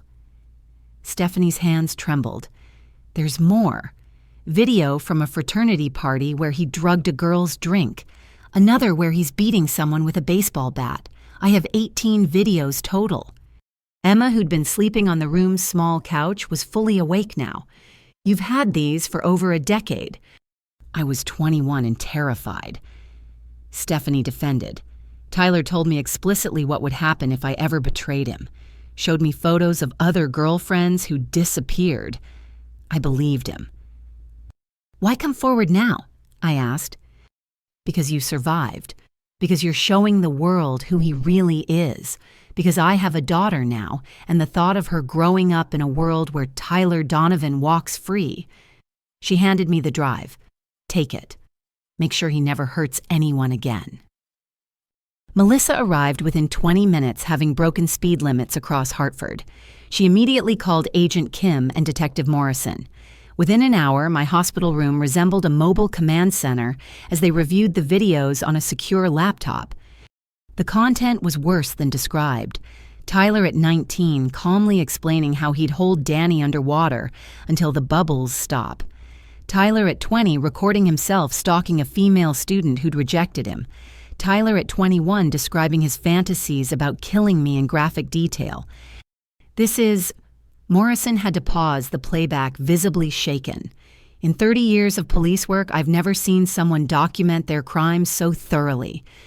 Narcissistic personality disorder combined with sociopathy, Agent Kim observed. He kept trophies to relive his victories. We need to verify authenticity and establish chain of custody, Melissa said, already planning. Stephanie, you'll need protection. Once Tyler's defense learns about these videos... I'm not running anymore, Stephanie said firmly. I'll testify. I'll tell the jury everything. The next morning brought another unexpected ally. 3 of Tyler's former victims had connected through the media coverage and arrived together united by shared trauma and determination. Rachel Morrison, no relation to the detective, had been Tyler's business partner until her suspicious car accident 5 years ago. She'd survived but suffered permanent injuries when her brakes failed on a clear day. I always knew Tyler sabotaged my car, she said from her wheelchair, a sight that created instant kinship between us. But I had no proof, and the Donovan lawyers threatened to destroy me if I pursued it. David Chang had attended prep school with Tyler. His story made my stomach turn. Systematic bullying that escalated to torture, including an incident where Tyler held his head in a toilet until David lost consciousness. The school covered it up, David explained. My parents were immigrants, didn't understand the system. Tyler's family donated a new library wing, and suddenly I was the troubled student making false accusations. Anna Fitzgerald had been Tyler's co-worker at his first job out of college. She'd reported him for sexual harassment and found herself fired within a week, blacklisted from the industry. HR said I was lying that Tyler was a model employee from a good family. They made me sign an NDA for a pathetic severance. But NDAs don't cover criminal testimony, right? Right, Melissa confirmed. You're all free to testify. The group had more than stories. They'd been conducting their own investigation. Rachel had documented financial irregularities in Tyler's business dealings. David had tracked down other prep school victims afraid to speak up. Anna had recordings of Tyler making threats at work. We formed a support group, Rachel explained, started connecting dots. There are at least 40 people with Tyler Donovan stories. Most are still too scared to come forward, but they're watching. If we testify successfully, others will follow, I finished. Safety in numbers. That afternoon, a nonprofit organization called Justice for Survivors reached out. They wanted to fund my experimental treatment fully and provide resources for all of Tyler's victims. "Your case is landmark," the director, Patricia Williams, explained via video call. "A wealthy serial predator finally facing justice because one victim survived and spoke up. We want to ensure you have every resource needed." "I can't accept charity," I began, but Patricia cut me off. "It's not charity. It's an investment in changing the system. Your victory becomes precedent for thousands of other cases. Besides," she smiled, "your grandmother was one of our anonymous donors for years. Consider this her final gift." The revelation stunned me. Grandmother Rose had been funding justice work while trapped in a family of criminals, another layer of her complex legacy. Support came from unexpected corporate corners, too. 3 major jewelry suppliers who'd been strong-armed by Harold over the years offered to testify about extortion and threats. Former board members of companies Harold served on provided evidence of embezzlement and fraud. "Your father made many enemies," one CEO told me. "We stayed quiet out of fear, but seeing him in handcuffs gave us courage. The business community wants the Donovan corruption exposed." Even within law enforcement, allies emerged. Officers who'd been pressured to drop cases, prosecutors who'd been threatened judges, who documented suspicious patterns, all ready to testify about systemic obstruction of justice. Judge Elizabeth Thornton introduced me to a network of judicial officials who'd been tracking wealthy criminal families for years. "The Donovans aren't unique," she explained, "but their downfall can set precedent for prosecuting others." The most surprising ally came in the form of Special Agent Sarah Mitchell from the FBI's Behavioral Analysis Unit. She'd been studying Tyler's videos and wanted to use them for training. "Your brother is a textbook case of privileged psychopathy," she explained. "His recordings show the escalation pattern perfectly: childhood animal cruelty, adolescent violence, adult murder. With your permission, we'd like to use this case to train agents in recognizing these patterns earlier. If it helps catch the next Tyler Donovan before he kills someone, absolutely," I agreed. Lauren had been building her own network from protective custody. Other abused spouses from wealthy families reached out sharing resources and strategies. She'd connected with specialized attorneys who helped her secure full custody and begin divorce proceedings. "Tyler's arrest gave me freedom," she told me during a secure call. "But your courage gave me strength. The kids and I are in therapy rebuilding. Mason wants to be a prosecutor when he grows up. Says he wants to stop bad people like Daddy." As trial preparation intensified, our coalition of allies grew stronger. Stephanie's videos were authenticated and deemed admissible. Rachel David and Anna's testimonies were prepared with careful attention to detail. Corporate witnesses provided financial evidence. Law enforcement officials documented obstruction patterns. Tyler thought he was untouchable because of family money and connections, Melissa observed during a strategy meeting. He never imagined his victims would unite against him.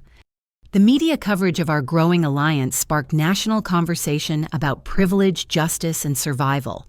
Other victims of wealthy predators began speaking up, inspired by our example. The hashtag Donovan effect trended as people shared stories of escaping abusive situations. Dr. Yamamoto called with promising news about my treatment. "The stem cells are integrating better than expected. Physical therapy is showing remarkable progress.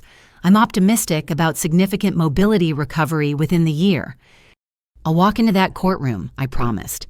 "Maybe with assistance, but I'll walk." "Actually," Dr. Yamamoto said carefully, "we're seeing indicators that suggest fuller recovery might be possible. Don't want to create false hope, but keep working hard." As I hung up, looking around my room filled with evidence boxes and legal documents, I felt the profound shift in power. Tyler had created enemies everywhere he went, leaving a trail of victims who'd been waiting for someone to stand up first. I hadn't just stood up. I'd been pushed down and got back up anyway. That resilience became a rallying cry for everyone Tyler had hurt. Everyone. Harold had threatened everyone the Donovan money had silenced. "Ready for tomorrow?" Melissa asked. "Jury selection begins." "We're ready," I corrected, gesturing to the photos of all our allies on the wall. "Tyler's going to face an army of his own making." The boy who drowned Danny in a pool was about to drown in testimonies from everyone he'd tried to destroy. Justice might have been delayed by decades, but it was arriving with compound interest. And I'd have a front row seat to watch Tyler Donovan finally face the consequences of believing he was untouchable. The news alert buzzed across every phone in the courthouse simultaneously. "Breaking: federal agents freeze all Donovan family assets in largest RICO action in Connecticut history." I watched from my wheelchair in the prosecution preparation room as FBI agents, IRS officials, and federal marshals executed coordinated raids across 3 states. Every Donovan property, bank account, investment, and business holding was seized under criminal forfeiture laws. "It's happening," Agent Kim announced, entering with a satisfied expression. "Your father was arrested at Bradley International Airport attempting to board a private jet to Switzerland. Found $8 million in bearer bonds in his luggage." He was running. I asked, though I shouldn't have been surprised. "With fake passports and enough cash to disappear forever. Your mother tipped us off. Seems she's fully cooperating now." The local news showed footage of Harold being led away in handcuffs, his usual arrogance replaced by the hollow look of a man watching his empire burn. Properties I'd grown up in were wrapped in federal seizure tape. The family business headquarters swarmed with forensic accountants. 40 years of criminal enterprise dismantled in 40 minutes. Melissa marveled. The Donovan dynasty is officially over. Tyler's reaction to his father's arrest was captured on jail surveillance. He destroyed his cell, screaming about betrayal and abandonment until guards had to restrain him. His mental state, already fragile, shattered completely as he realized even Harold had abandoned him. "My father thinks he can save himself by running," Tyler ranted during a recorded call with his latest attorney. "He built this empire on my achievements. I removed every obstacle, eliminated every threat, and he leaves me to rot." His lawyer terminated the call, later filing documents suggesting an insanity defense, a strategy that backfired spectacularly when prosecutors presented Tyler's methodical planning documents spanning years. Diane, now in federal custody herself, had transformed from denial to complete cooperation. During a televised interview from prison, she appeared without makeup or pretense, looking every one of her 58 years. "I failed as a mother," she told the interviewer. "I saw Tyler hurt animals as a child and called it boyish curiosity. Saw him manipulate and threaten other children and called it leadership. When Bridgette came to me with bruises, I chose not to see the truth because acknowledging it would mean admitting I'd raised a monster." "What changed your mind?" "Listening to those videos Stephanie provided, hearing my son describe murdering an 8-year-old with pride, realizing he'd been poisoning his own grandmother while I made excuses for his visits." Diane wiped her eyes. "I chose Tyler over everyone. Over Bridgette, over justice, over basic humanity. Prison is less than I deserve." The financial investigation revealed staggering corruption. Harold had embezzled over $30 million from various companies. Shell corporations, layered like nesting dolls, hid money in 12 countries. The jewelry business, Grandmother Rose's legacy, had been hollowed out through fraudulent loans and false valuations. "If Tyler hadn't pushed you, they'd have bankrupted everything within 2 years," the forensic accountant explained. "Your grandmother must have suspected. That's why she changed her will so dramatically." Lauren and the children were relocated to a new safe house after Tyler's supporters made threats. She testified via closed-circuit television about finding hidden weapons in their home-detailed murder plans and recordings of Tyler teaching Mason to lie to police. "He was grooming our son to be like him," Lauren said, her voice steady despite tears. "Teaching him that violence was power, that rules didn't apply to Donovan men. Thank God we escaped when we did." The business community's response was swift and brutal. Every company Harold had served on boards issued statements distancing themselves. Country clubs revoked memberships dating back generations. Charity galas returned donations. The Donovan name was systematically erased from Connecticut's elite landscape. "They're acting like they didn't know," I told Melissa bitterly, "like they weren't complicit in looking the other way. Public perception matters to these people more than justice," she replied. "But their statements become admissions. We'll use them." Tyler's mental deterioration accelerated as consequences mounted. During a competency evaluation, he attacked the psychiatrist, screaming about conspiracies and betrayal. He began referring to himself in third person, insisting Tyler Donovan was a character he'd played, not his real identity. Classic narcissistic collapse. Dr. Mitchell explained after reviewing the evaluation, "When their false self is exposed and control is lost, some narcissists fragment completely rather than face reality." Is he competent to stand trial? Absolutely. This isn't insanity. It's rage that his mask finally fell off. More victims emerged as news of the asset freeze spread. A groundskeeper who'd been injured on our property and paid to stay quiet. A housekeeper who'd witnessed Tyler's violence and been threatened into silence. Each story added weight to the prosecution's case.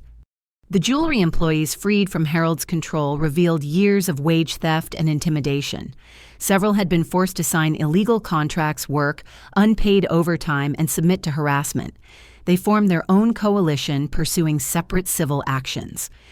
"Your grandmother tried to protect us," one longtime employee told me, "but your father had too much power. Seeing him arrested, it's like we can breathe again." I arranged for the jewelry business, what remained of it, to be placed in trust for employee ownership. Whatever survived the federal seizure would belong to the people who'd actually built it, not the family who'd exploited them. Public sentiment shifted dramatically as the full scope of Donovan crimes emerged. What had started as sympathy for me evolved into broader outrage about systemic privilege protecting predators. Prosecutors from other jurisdictions contacted Melissa about cold cases potentially linked to Tyler. "We've identified 12 suspicious deaths over 24 years that connect to your brother," Detective Morrison informed me. "Each victim had something Tyler wanted or posed a threat to family interests. With the evidence you've provided, we're building cases for all of them." The revelation that made national headlines came from an unexpected source. Tyler's prison cellmate, who contacted authorities with information Tyler had shared. "He bragged about kills like notches on a belt," the cellmate testified. "Said his biggest regret was not making Bridgette's death look more accidental. Claimed he'd perfected the art with previous victims but got sloppy because she annoyed him too much." As trial approached, Tyler made one last desperate play. Through intermediaries, he offered to confess to everything in exchange for life without parole instead of the death penalty. The deal included revealing locations of evidence for unsolved murders and providing details about Harold's criminal network. "No deal," I said firmly when prosecutors asked my opinion. "He doesn't get to bargain with his victims' lives. Those families deserve justice, not negotiation." The ADA nodded approvingly. "We have enough evidence for convictions without his cooperation. Let him face the full consequences." The empire Harold and Diane built on blood and silence was reduced to rubble. Properties were auctioned to pay restitution to victims. Bank accounts funded survivor services. The Donovan name was removed from building scholarships and charitable funds. "You did this," Patricia told me during a visit. "You brought down a dynasty that seemed untouchable." "Tyler did it," I corrected. "By pushing me off that deck, he pushed the first domino. Everything else was inevitable once the truth had momentum." As I prepared for trial, working with physical therapists to strengthen my returning mobility, I thought about the poetry of justice. Tyler had wanted me dead to secure his inheritance. Instead, he'd inherited decades in prison, while I inherited the power to dismantle everything he'd valued. The family empire hadn't just crumbled. It had been systematically demolished, its foundations exposed as rotten. its legacy transformed from privilege to cautionary tale. Tyler would watch from prison as everything he'd killed for disappeared, distributed to the victims he'd tried to silence. "Ready for opening statements?" Melissa asked as we reviewed final preparations. "Beyond ready," I replied, feeling strength in my healing legs. Time to bury the Donovan dynasty for good. The empire was already gone. The trial would just be its funeral. The Hartford Superior Courthouse had never seen crowds like those that gathered for the first day of Tyler Donovan's trial. News vans lined the street. Victim advocates held signs reading, "Justice for all Tyler's victims." Security was tripled after death threats against witnesses. I entered the courtroom in my wheelchair, though I could now stand for short periods with assistance. The decision to remain seated was strategic. Melissa wanted the jury to see clearly what Tyler had done to me. Behind me, our coalition of witnesses filled 3 rows: Stephanie Lauren via video link, Rachel in her own wheelchair, David, Anna, and dozens more who'd found courage to testify. Tyler sat at the defense table looking gaunt and unstable.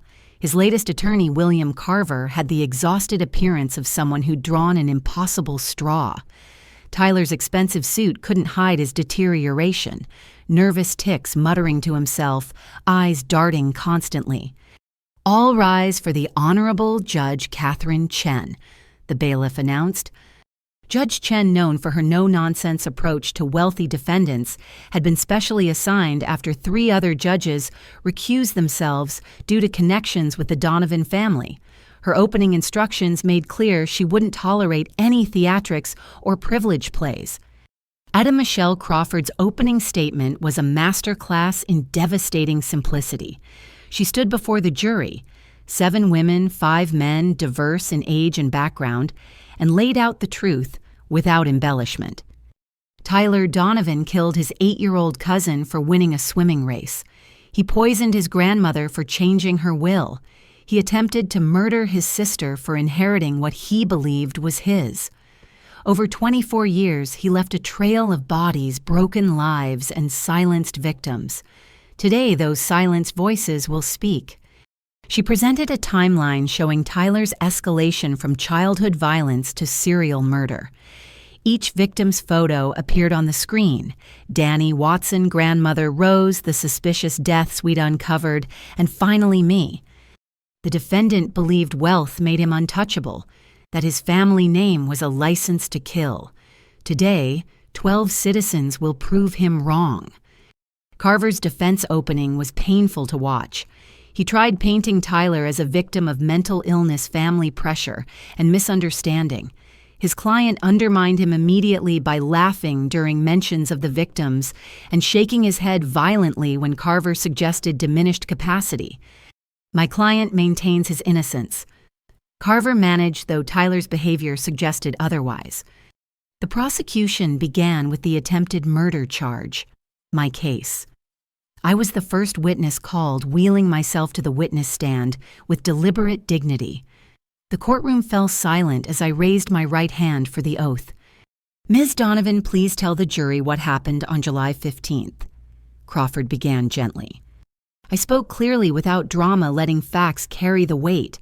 The argument about inheritance, Tyler's rage, the push, the fall, the sensation of my spine snapping, my father screaming at me to stop faking while I lay paralyzed.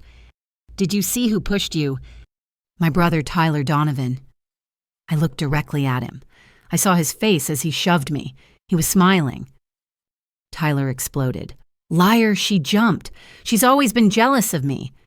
Judge Chen gavelled him to silence, warning Carver to control his client. But the damage was done.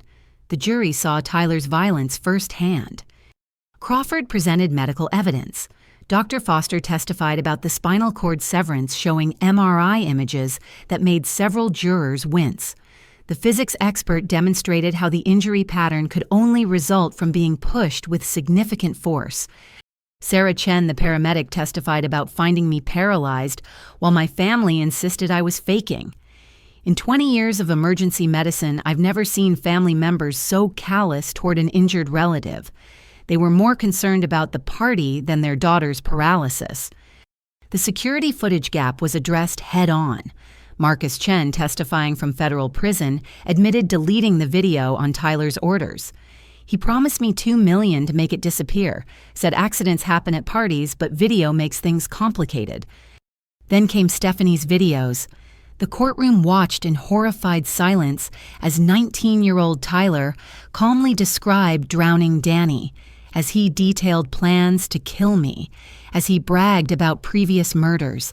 Several jurors cried during Danny's video. Others looked physically ill. Tyler tried to object, screaming about illegal recordings and privacy violations.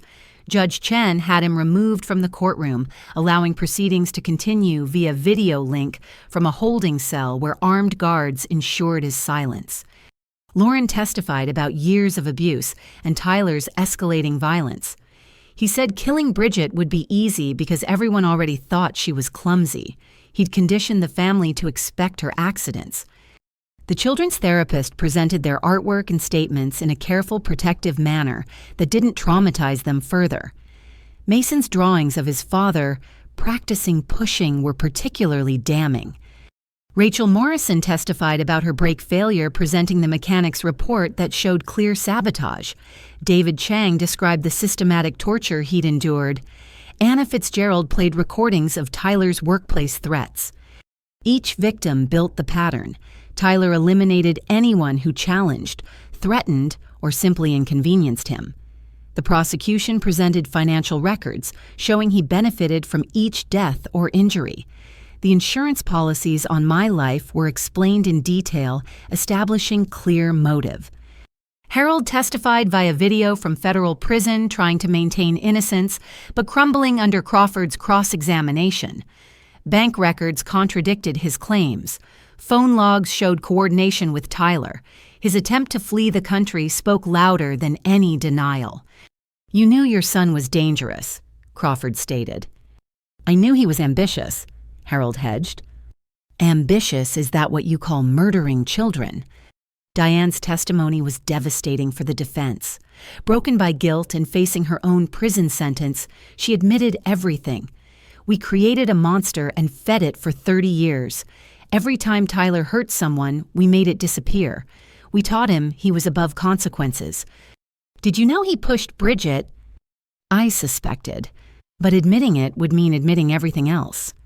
She looked at me with tears streaming. "I'm so sorry, Bridgette. You deserved a mother who protected you." The forensic accountant detailed the financial crimes: embezzlement, fraud, money laundering. The FBI presented evidence of interstate flight conspiracy and racketeering. The medical examiner testified about grandmother Rose's poisoning, showing toxicology results consistent with chronic digitalis administration. Tyler's defense was pitiful. Carver called character witnesses who were quickly discredited. Business associates who'd been threatened into testimony, friends who admitted they were terrified of him.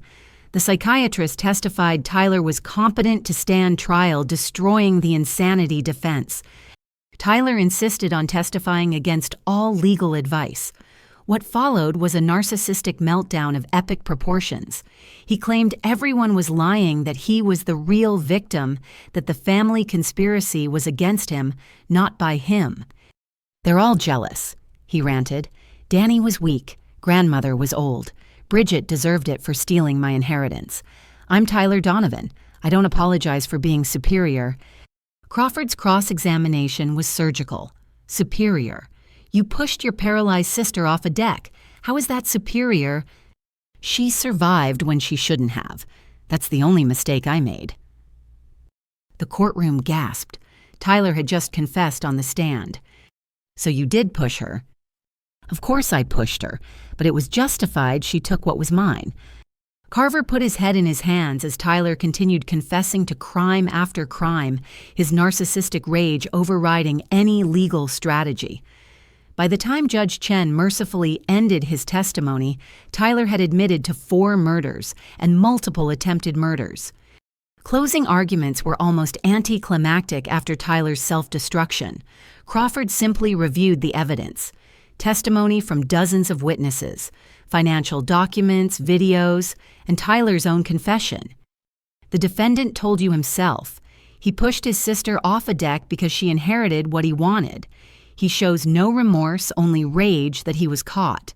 Society has one way to stop predators, like Tyler Donovan, conviction and imprisonment for life. Carver's closing was brief, essentially throwing himself on the jury's mercy and suggesting mental illness despite no supporting evidence. Tyler undermined him again by laughing during mentions of his victims. The jury deliberated for less than 3 hours. As they filed back in, I gripped Emma's hand. Lauren watched via video link her children safely at school. Our coalition of survivors held their breath. On the charge of attempted murder in the first degree, we find the defendant guilty. On the charge of murder in the first degree in the death of Daniel Watson, we find the defendant guilty. On the charge of murder in the first degree in the death of Rose Donovan, we find the defendant guilty. Guilty. Guilty. Guilty. 47 charges. 47 guilty verdicts. Tyler watched in stunned silence as his life was measured in convictions. The serial killer who'd hidden behind privilege for decades was finally officially a convicted murderer. Judge Chen scheduled sentencing for the following month, denying bail and ordering Tyler to maximum security imprisonment. As guards led him away, he turned to me with pure hatred. "This isn't over," he snarled. "I'm Tyler Donovan." "No," I said clearly, my voice carrying across the courtroom. "You're inmate number 47381, and you always will be." The courtroom erupted in subdued celebration. Victims hugged, lawyers shook hands. Justice delayed so long had finally arrived with interest. Outside, facing the media circus, I stood from my wheelchair with Emma's support. My legs shook but held as I addressed the cameras. Today, 47 guilty verdicts said money can't buy innocence, power can't silence truth, and pushing someone down doesn't mean they'll stay down. Thank you to everyone who stood with me. We did this together. As we left the courthouse, I thought about grandmother Rose Danny, all of Tyler's victims who couldn't see this day. They had their justice now. Tyler Donovan, the golden boy who believed he was untouchable, would spend the rest of his life in a cage. The trial was over. The healing could truly begin. 1 month after the guilty verdicts, the Hartford courthouse was once again packed for Tyler Donovan's sentencing. I entered on my own feet this time, using a walker but standing tall. The experimental treatment had exceeded all expectations. Sensation had returned to my legs, and mobility improved daily. Dr. Yamamoto called it miraculous. I called it justice manifesting physically. Tyler appeared shackled and diminished the month in maximum security, having stripped away his last pretenses of superiority. His parents, Harold and Diane, were brought from federal custody to witness their son's fate. Harold still defiant, Diane openly weeping. Judge Chen reviewed the pre-sentencing reports with grim precision. "Mr. Donovan, you've been convicted of 3 murders, 1 attempted murder conspiracy fraud, and 43 additional felonies. The pre-sentencing investigation reveals potential involvement in 6 other suspicious deaths. You've shown no remorse, accepted no responsibility, and continued threatening witnesses even from custody." She looked directly at Tyler. "You represent the worst of privilege. Someone who believed wealth placed you above law, above morality, above the value of human life. This court has heard from 27 of your victims. Each one deserves justice." The victim impact statements began. I went first, standing at the podium without assistance for the first time since the fall. "Tyler, you pushed me off a deck believing you'd killed me. You miscalculated. Every day I couldn't walk, I grew stronger. Every surgery, every therapy session, every moment of pain became fuel for justice. You created the very weapon that would destroy you, a survivor with nothing left to lose and everything to fight for." I looked at him steadily. "You took my spine but gave me a backbone. You stole my legs but taught me to stand. You tried to silence me but amplified my voice. Your greatest cruelty became my greatest strength." Lauren spoke via video, their children visible behind her. "You terrorized our family for years, but we're free now. The kids are in therapy healing from your influence. They know violence isn't strength. They're learning empathy, kindness, everything you lack. They'll grow up to be everything you're not." Rachel Morrison wheeled herself forward. "You sabotaged my car because I was better at business than you. The accident took my legs but not my spirit. I've built a new company employing other disabled entrepreneurs. We're thriving while you rot." Victim after victim spoke. David Chang about overcoming trauma. Anna Fitzgerald about rebuilding her career. Jennifer Walsh about finding her voice. Each testimony revealed not just Tyler's cruelty, but their triumph over it. Patricia spoke for Danny Watson, her voice breaking. "He was 8 years old. He loved swimming dinosaurs and chocolate chip cookies. He would have been 32 now. Maybe married, maybe a father. You stole his entire future for the crime of beating you in a race." When victims finished, Ada Crawford presented the state's sentencing recommendation. The defendant has shown a pattern of escalating violence spanning 24 years. He's murdered at least 3 people attempted to murder his sister and shows no capacity for rehabilitation. We request the maximum sentence on all counts to run consecutively. Tyler's attorney made a weak plea for mercy, citing mental health issues and family pressure. Tyler undermined him immediately by interrupting. "I don't want mercy," he shouted. "I want recognition. I eliminated weakness. I proved superiority. If I could do it again, I'd push Bridgette harder." Judge Chen's expression hardened. "Mr. Donovan, you've just demonstrated exactly why society needs protection from you." She proceeded with sentencing. For the murder of Daniel Watson, a child whose only crime was excellence, life without parole. For the murder of Rose Donovan, who loved you despite knowing what you were, life without parole. For the attempted murder of Bridgette Donovan, 40 years. She continued through each charge sentences, stacking consecutively. The final tally, 3 life sentences plus 280 years, no possibility of parole. "You'll die in prison, Mr. Donovan. You'll never harm another person. You'll never benefit from your family's wealth. You'll spend whatever years remain understanding what it means to be truly powerless." Tyler screamed obscenities as guards dragged him away. Harold was led back to serve his 25-year sentence for conspiracy and fraud. Diane would serve 10 years with possibility of parole in 7 if she continued cooperating. Outside the courthouse, our coalition gathered for what many called a celebration, though it felt more like a memorial. Justice had been served, but it couldn't resurrect the dead or undo the trauma. "What now?" David Chang asked. "We got justice. What comes next?" "Healing," I said simply, "and helping others get their own justice." The Bridgette Donovan Foundation launched the following week, funded by the liquidated Donovan assets and my inheritance from Grandmother Rose. Our mission supporting survivors of privileged predators, funding spinal cord research, and advocating for judicial reform. The jewelry business transferred to employee ownership became a model for ethical transformation. Workers who'd been exploited now shared profits and decision-making. Several hired other survivors, creating a community of recovery. I underwent 3 more surgeries over 6 months. Each procedure built on the last reconnecting neural pathways, strengthening regeneration. Physical therapy remained grueling, but progress was undeniable. 8 months after Tyler pushed me, I took my first unassisted steps. "Impossible," one visiting doctor murmured, watching me walk across the therapy room. "So was getting justice against the Donovans," I replied. "I'm redefining impossible." Lauren and the children moved back to Connecticut after Tyler's sentencing, no longer needing to hide. Mason and Sophia attended therapy twice weekly, slowly overcoming their father's influence. Lauren started training as a domestic violence counselor, wanting to help others escape what she'd survived. "Tyler gave me one gift," she told me during a visit. "He showed me exactly what kind of parent not to be. My kids will grow up knowing love without conditions, strength without violence.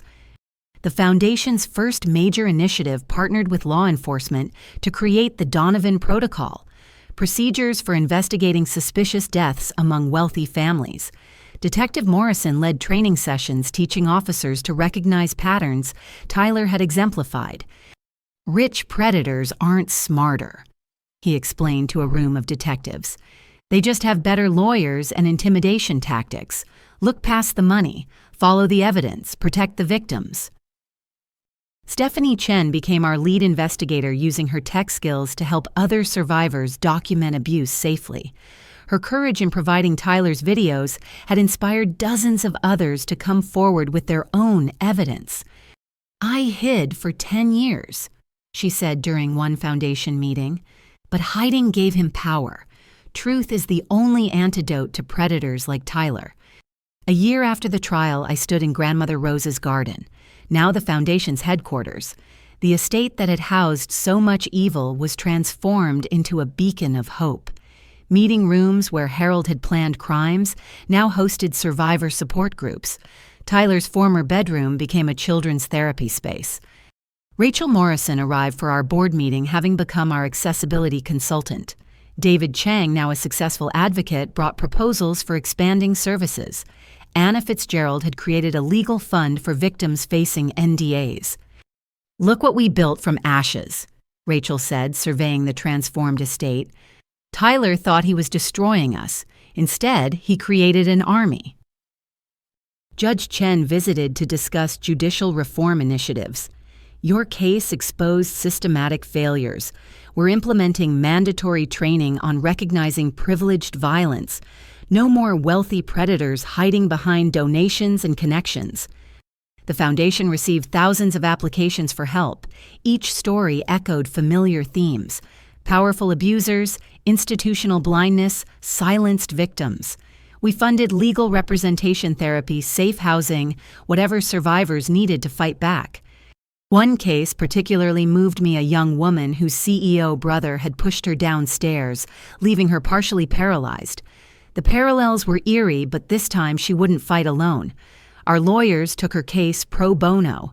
Our survivors shared their experiences. Our resources ensured she wouldn't be silenced by wealth. You saved my life, she told me after winning her case. Not just legally, you showed me survival was possible. Tyler, meanwhile, deteriorated in maximum security.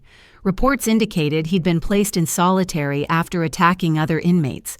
His delusions of grandeur crashed against the reality of life as inmate 47581. No money to buy protection, no family name to invoke, no violence without consequence. He wrote me once a rambling letter claiming he'd made me famous, that I owed him gratitude for creating my purpose. I didn't respond, but I kept the letter as a reminder of how completely he'd misunderstood power. He thought it came from fear and force. True power came from surviving, speaking truth, and lifting others. 2 years after that fateful birthday party, I walked unassisted into the rehabilitation center, where I'd learned to fight back. The spinal unit patients erupted in celebration. I was their proof that impossible recoveries happened. You did it, Sarah, my former roommate, breathed. You actually did it. We did it, I corrected, looking at the fighters around me. Every exercise, every testimony, every moment we chose recovery over resignation. We're all miracles. Dr. Yamamoto presented me with an unexpected opportunity, joining his research team to expand experimental treatments. My unique recovery and patient perspective could help develop new protocols. From patient to practitioner, he smiled. Another impossible transformation. I accepted immediately. Tyler had tried to end my story with a push. Instead, he'd started a new chapter where I'd help others reclaim their mobility, their voices, their lives. Standing in that spinal unit surrounded by survivors and warriors, I thought about the strange mathematics of justice. Tyler took my ability to walk but gave me the power to run, toward truth, justice, and healing. He'd stolen years from his victims but created decades of positive change. 3 life sentences plus 280 years. Tyler would die in a cage while everyone he'd tried to destroy soared free. That was true justice, not just punishment for the guilty, but triumph for the survivors. The boy who drowned Danny in a pool had drowned in his own cruelty, and we, his intended victims, had learned to swim in deeper waters than he'd ever imagined. The ribbon-cutting ceremony for the Rose Donovan Center for Survivor Advocacy took place on a brilliant October morning exactly 1 year after Tyler received his life sentences. I stood at the podium, no walker needed, though I kept a cane for longer distances, a small reminder of how far I'd come. Today we transform a monument to privilege into a sanctuary for survivors, I announced to the gathered crowd. The estate that had witnessed so much violence now housed counseling rooms, legal clinics, emergency shelter, and hope. Behind me, Lauren cut the ribbon with Mason and Sophia at her sides. The children had grown remarkably in the year since their father's imprisonment. Mason now 10, and focused on his studies. Sophia 8, and blossoming with confidence they'd never shown under Tyler's shadow. Aunt Bridgette kept her promise. Mason announced proudly to anyone who'd listen, "She's teaching me to swim, and I'm not scared anymore." The foundation had grown beyond my wildest dreams. We'd helped prosecute 17 cases of privileged violence, funded 23 survivors through rehabilitation, and changed laws in 3 states. But today wasn't about statistics. It was about faces in the crowd who'd found justice through our work. Among them stood Daniel Martinez, the doctor who'd become far more than my physician. We'd met when he joined Dr. Yamamoto's team 6 months earlier, bringing expertise in trauma psychology alongside spinal cord innovation. His gentle patience during my treatment evolved into deeper connection. "You're nervous," he observed, appearing at my elbow as I greeted guests. "Terrified," I admitted. "It's easier to fight predators than to accept you've won." His warm brown eyes crinkled with understanding. "Trauma teaches us to expect the next blow. Peace feels dangerous because we've never known it." He squeezed my hand gently. "But you're safe now. Tyler's gone. Your parents are imprisoned. This is your life to build." The first time Daniel asked me to dinner, a real date, not a medical consultation, I'd panicked. 28 years of Tyler's violence had convinced me I didn't deserve gentleness. But Daniel persisted with the same patience he showed in therapy, never pushing, simply present. "I see you," he'd said during one late-night conversation. "Not the victim, not the survivor, not the advocate, just Bridgette, and she's worth knowing." Now watching him chat with Foundation board members, I felt something I'd never imagined possible, uncomplicated happiness. No fear of violence, no watching for danger, just peace. Patricia approached with champagne, looking years younger than when she'd first visited my hospital room.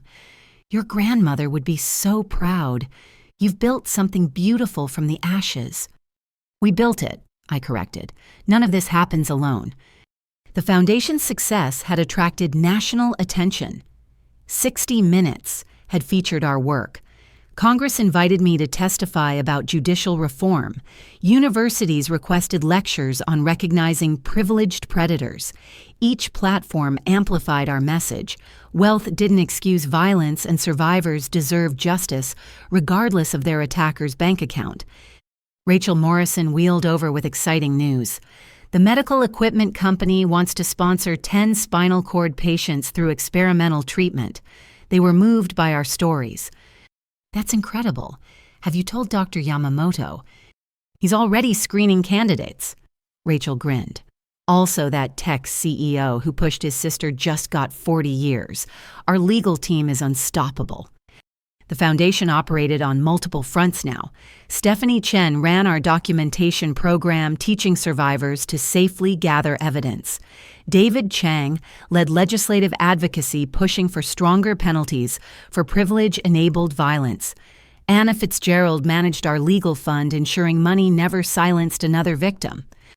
"We're a machine," Stephanie said proudly during our board meeting. "Tyler created his worst nightmare. Organized, funded, relentless opposition to predators like him." The center's opening celebration continued into evening. Survivors shared stories, children played in gardens where I'd once bled, and hope replaced the terror that had permeated these grounds for generations.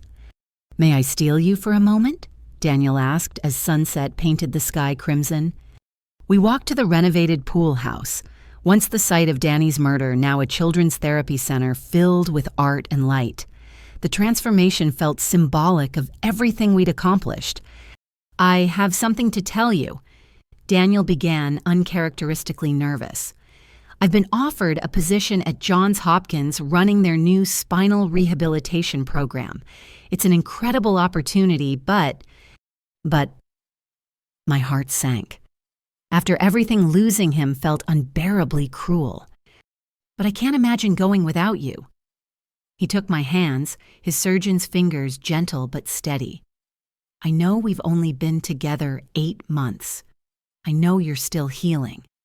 But Bridgette, you've become my home. Would you consider coming with me? The foundation can operate remotely, and Baltimore has incredible resources for expansion." I stared at him, processing. Leave Connecticut. Leave the site of so much trauma, but also so much triumph. "You don't have to answer now," he added quickly. "I just wanted you to know you're part of my decision. Whatever you choose will make it work." "Yes," I said, surprising myself with the certainty. "Yes, I'll come with you." His joy was radiant. "Really? Tyler trapped me here with fear. Staying because I choose to is different from staying because I'm afraid to leave." I smiled, feeling lighter. "Besides, Baltimore could use a survivor center. We'll expand the foundation, help more people."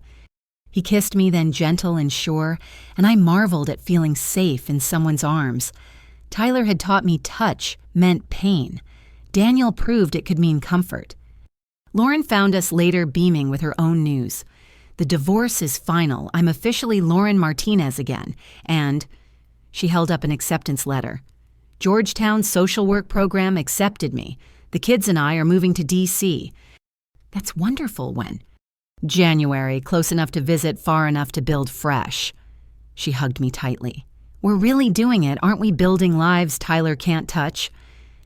The evening's final surprise came from an unexpected source.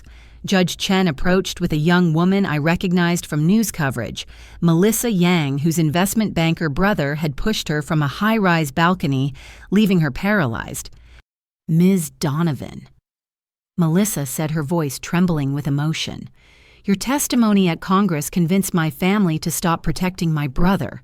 He was convicted last week. 30 years. I wanted to thank you personally."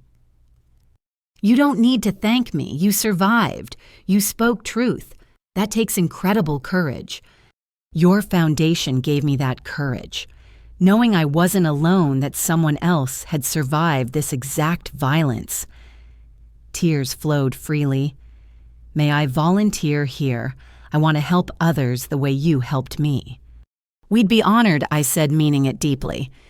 As the celebration wound down, I stood in Grandmother Rose's study, now my office, looking at everything we'd built. Photos covered one wall, survivors who'd found justice, volunteers who'd joined our mission lives, reclaimed from violence. Tyler's photo was notably absent. He existed now only as a case number, a cautionary tale, a reminder of what happened when privilege protected predators. Reports from prison indicated he'd been transferred to psychiatric containment after multiple violent incidents. His delusions of grandeur had evolved into complete break from reality. "He's convinced you're visiting him," Harold had written in his single letter to me. "Talks to empty air, claiming you're thanking him for making you famous. The other inmates think he's insane." I hadn't responded. Both parents would die in prison. Harold from a heart attack, 2 years into his sentence, Diane by her own hand, overcome with guilt. Their empire dissolved, their legacy reduced to cautionary tale, their son a madman in solitary confinement. But from their ashes we'd grown gardens. The foundation helped dozens of families. The center would shelter hundreds.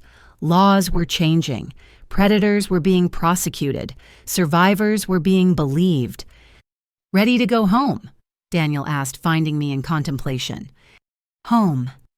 The word felt foreign but welcome. Not the mansion where I'd cowered from Tyler's rage, but a small house near the hospital where Daniel cooked dinner and we planned our future, where Mason and Sophia visited for swimming lessons, where love meant safety, not control.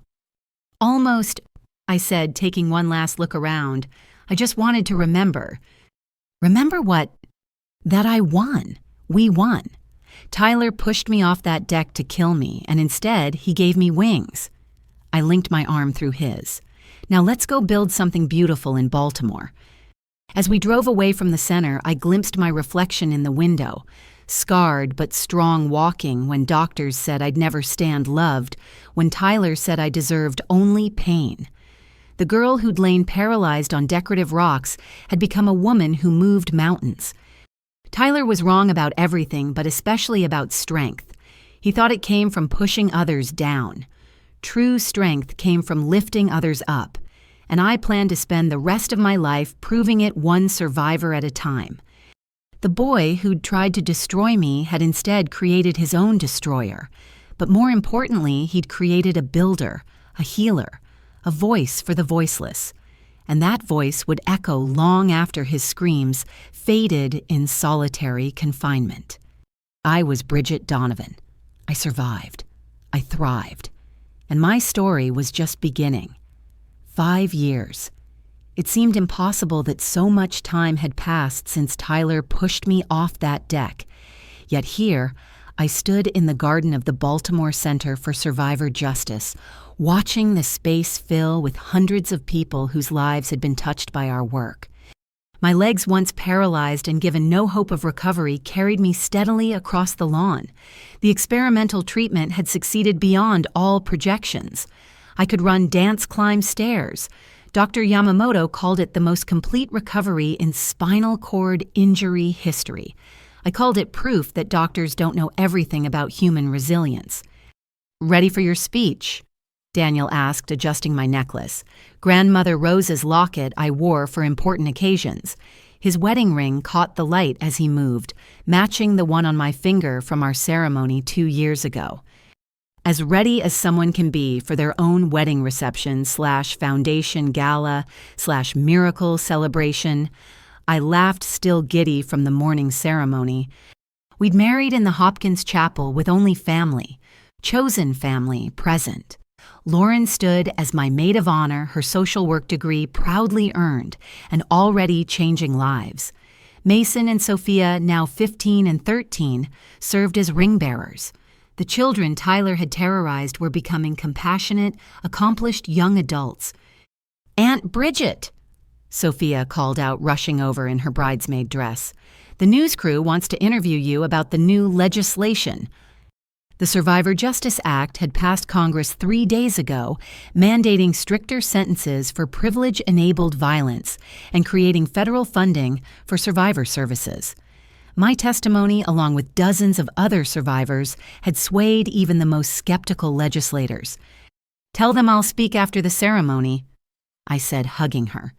"This day is about celebration, not just advocacy." The garden filled with faces that told our story. Rachel Morrison, now walking with advanced prosthetics, ran our West Coast operations. David Chang had become a nationally recognized speaker on trauma recovery. Anna Fitzgerald's legal fund had helped over 200 survivors escape NDAs and seek justice. Stephanie Chen approached with her tablet, ever the efficient operations director.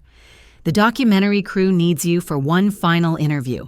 They want to capture your thoughts 5 years later." The documentary, pushed a story of survival and justice, had premiered at Sundance to standing ovations.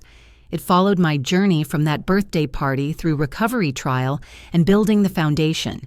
More importantly, it showcased dozens of survivors who'd found strength to fight back. After the toasts, I promised, let me have one normal wedding moment first. But normal had never been my story.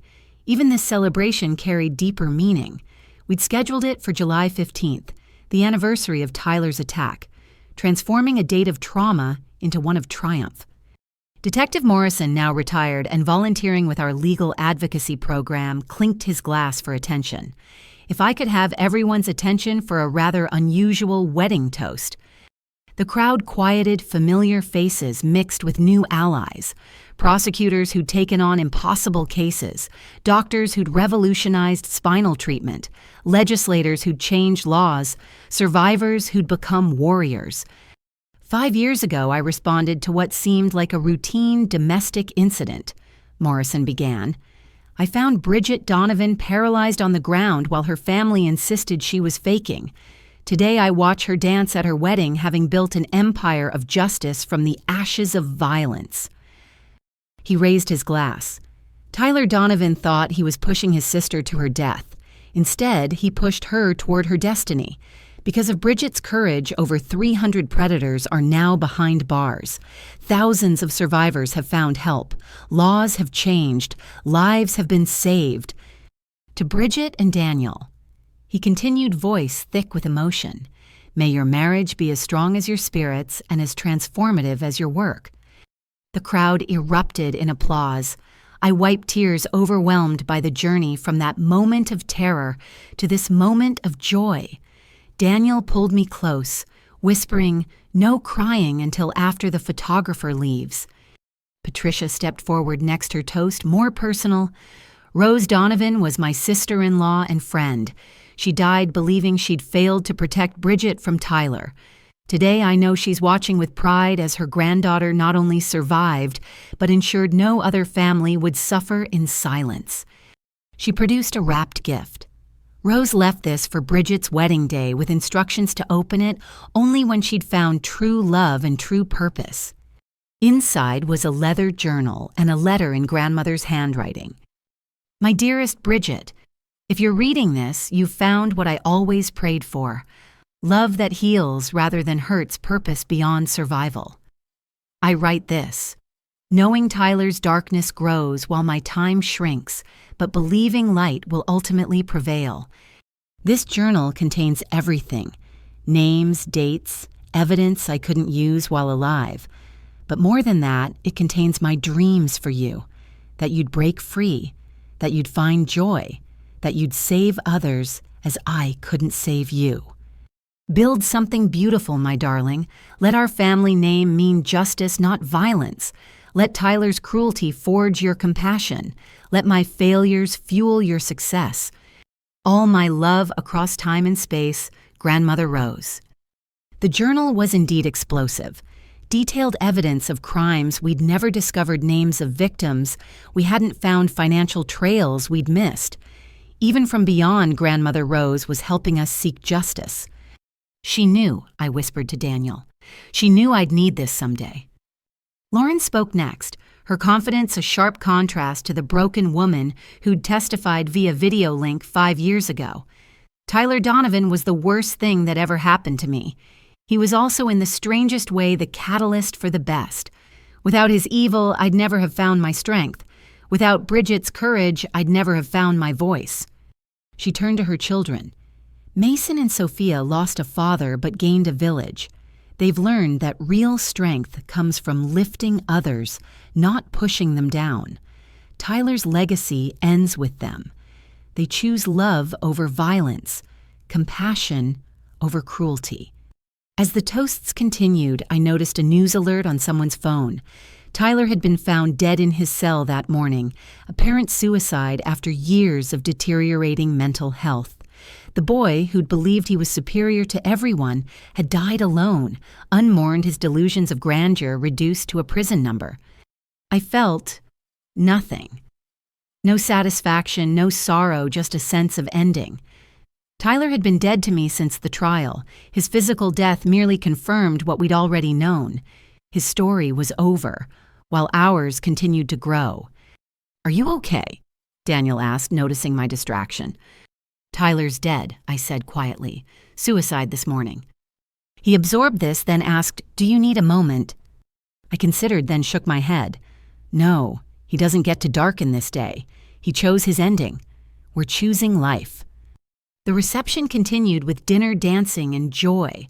I took my first dance with Daniel to rise up the song that had become my anthem during recovery. As we swayed, I marveled at feeling safe in someone's arms, at building a life free from fear. "No regrets?" Daniel asked as the song ended. "Only one," I admitted, "that Danny and Grandmother Rose aren't here to see this." "They are," he said firmly. "In every survivor we help, every law we change, every predator we stop. They're in the work." Mason asked for the next dance, now taller than me, and headed to Yale in the fall. "Aunt Bridgette, I've decided my major. Criminal justice with a focus on victim advocacy. I want to be like you." "Be better than me," I said, proud beyond words. "Be the prosecutor who believes victims first time. Be the system Tyler never had to face." As the evening progressed, survivors shared their stories. A young woman who'd escaped her abusive CEO brother thanks to our legal fund. A paralyzed man who'd walked again through our medical program. Families reunited after breaking cycles of violence.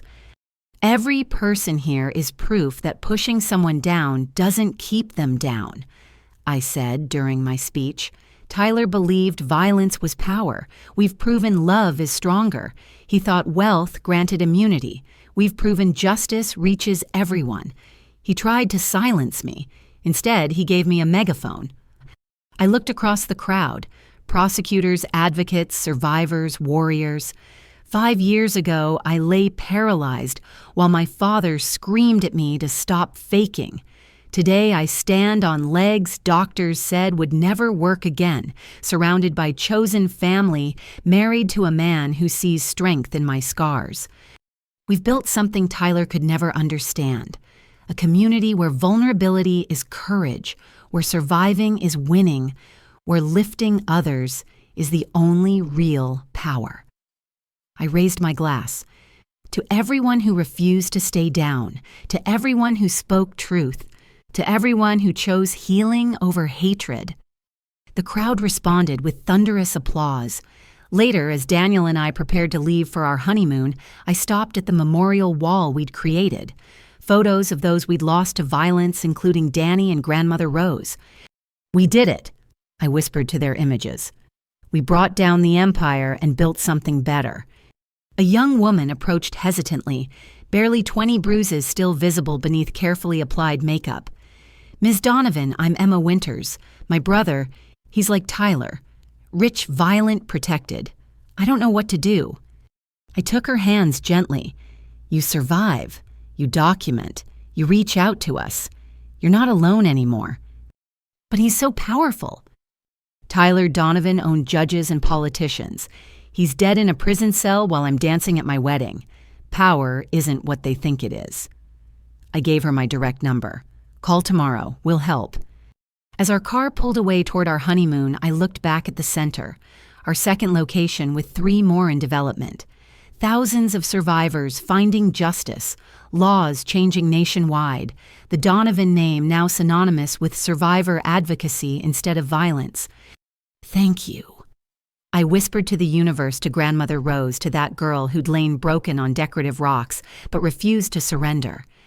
Tyler had pushed me off a deck trying to kill me. Instead, he'd pushed me into purpose, into love, into a life bigger than anything I'd imagined. Every step I took on legs he'd tried to destroy was a victory. Every survivor we helped was vindication. Every moment of joy was resistance. The boy who drowned our cousin, believing it made him powerful, had drowned in his own hatred. But we who survived him, we learned to swim in deeper waters, to build bridges, where he built walls to rise every time someone tried to push us down. 5 years after Tyler Donovan tried to end my story, I was writing chapters he could never imagine. And the best part, I was teaching others to write their own. The girl who'd been pushed was gone. In her place stood a woman who pushed back. Against injustice, against silence, against anyone who thought violence was victory. And she was just getting started. If you've stayed with me through this journey, you've witnessed how one push intended to destroy became the catalyst for justice. But this isn't just my story.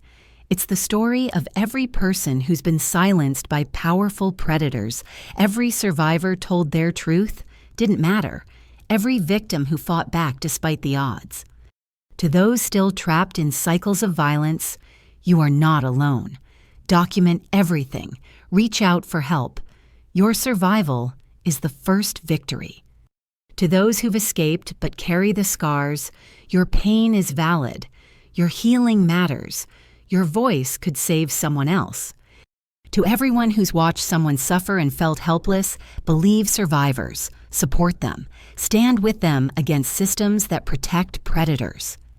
I have a question for you.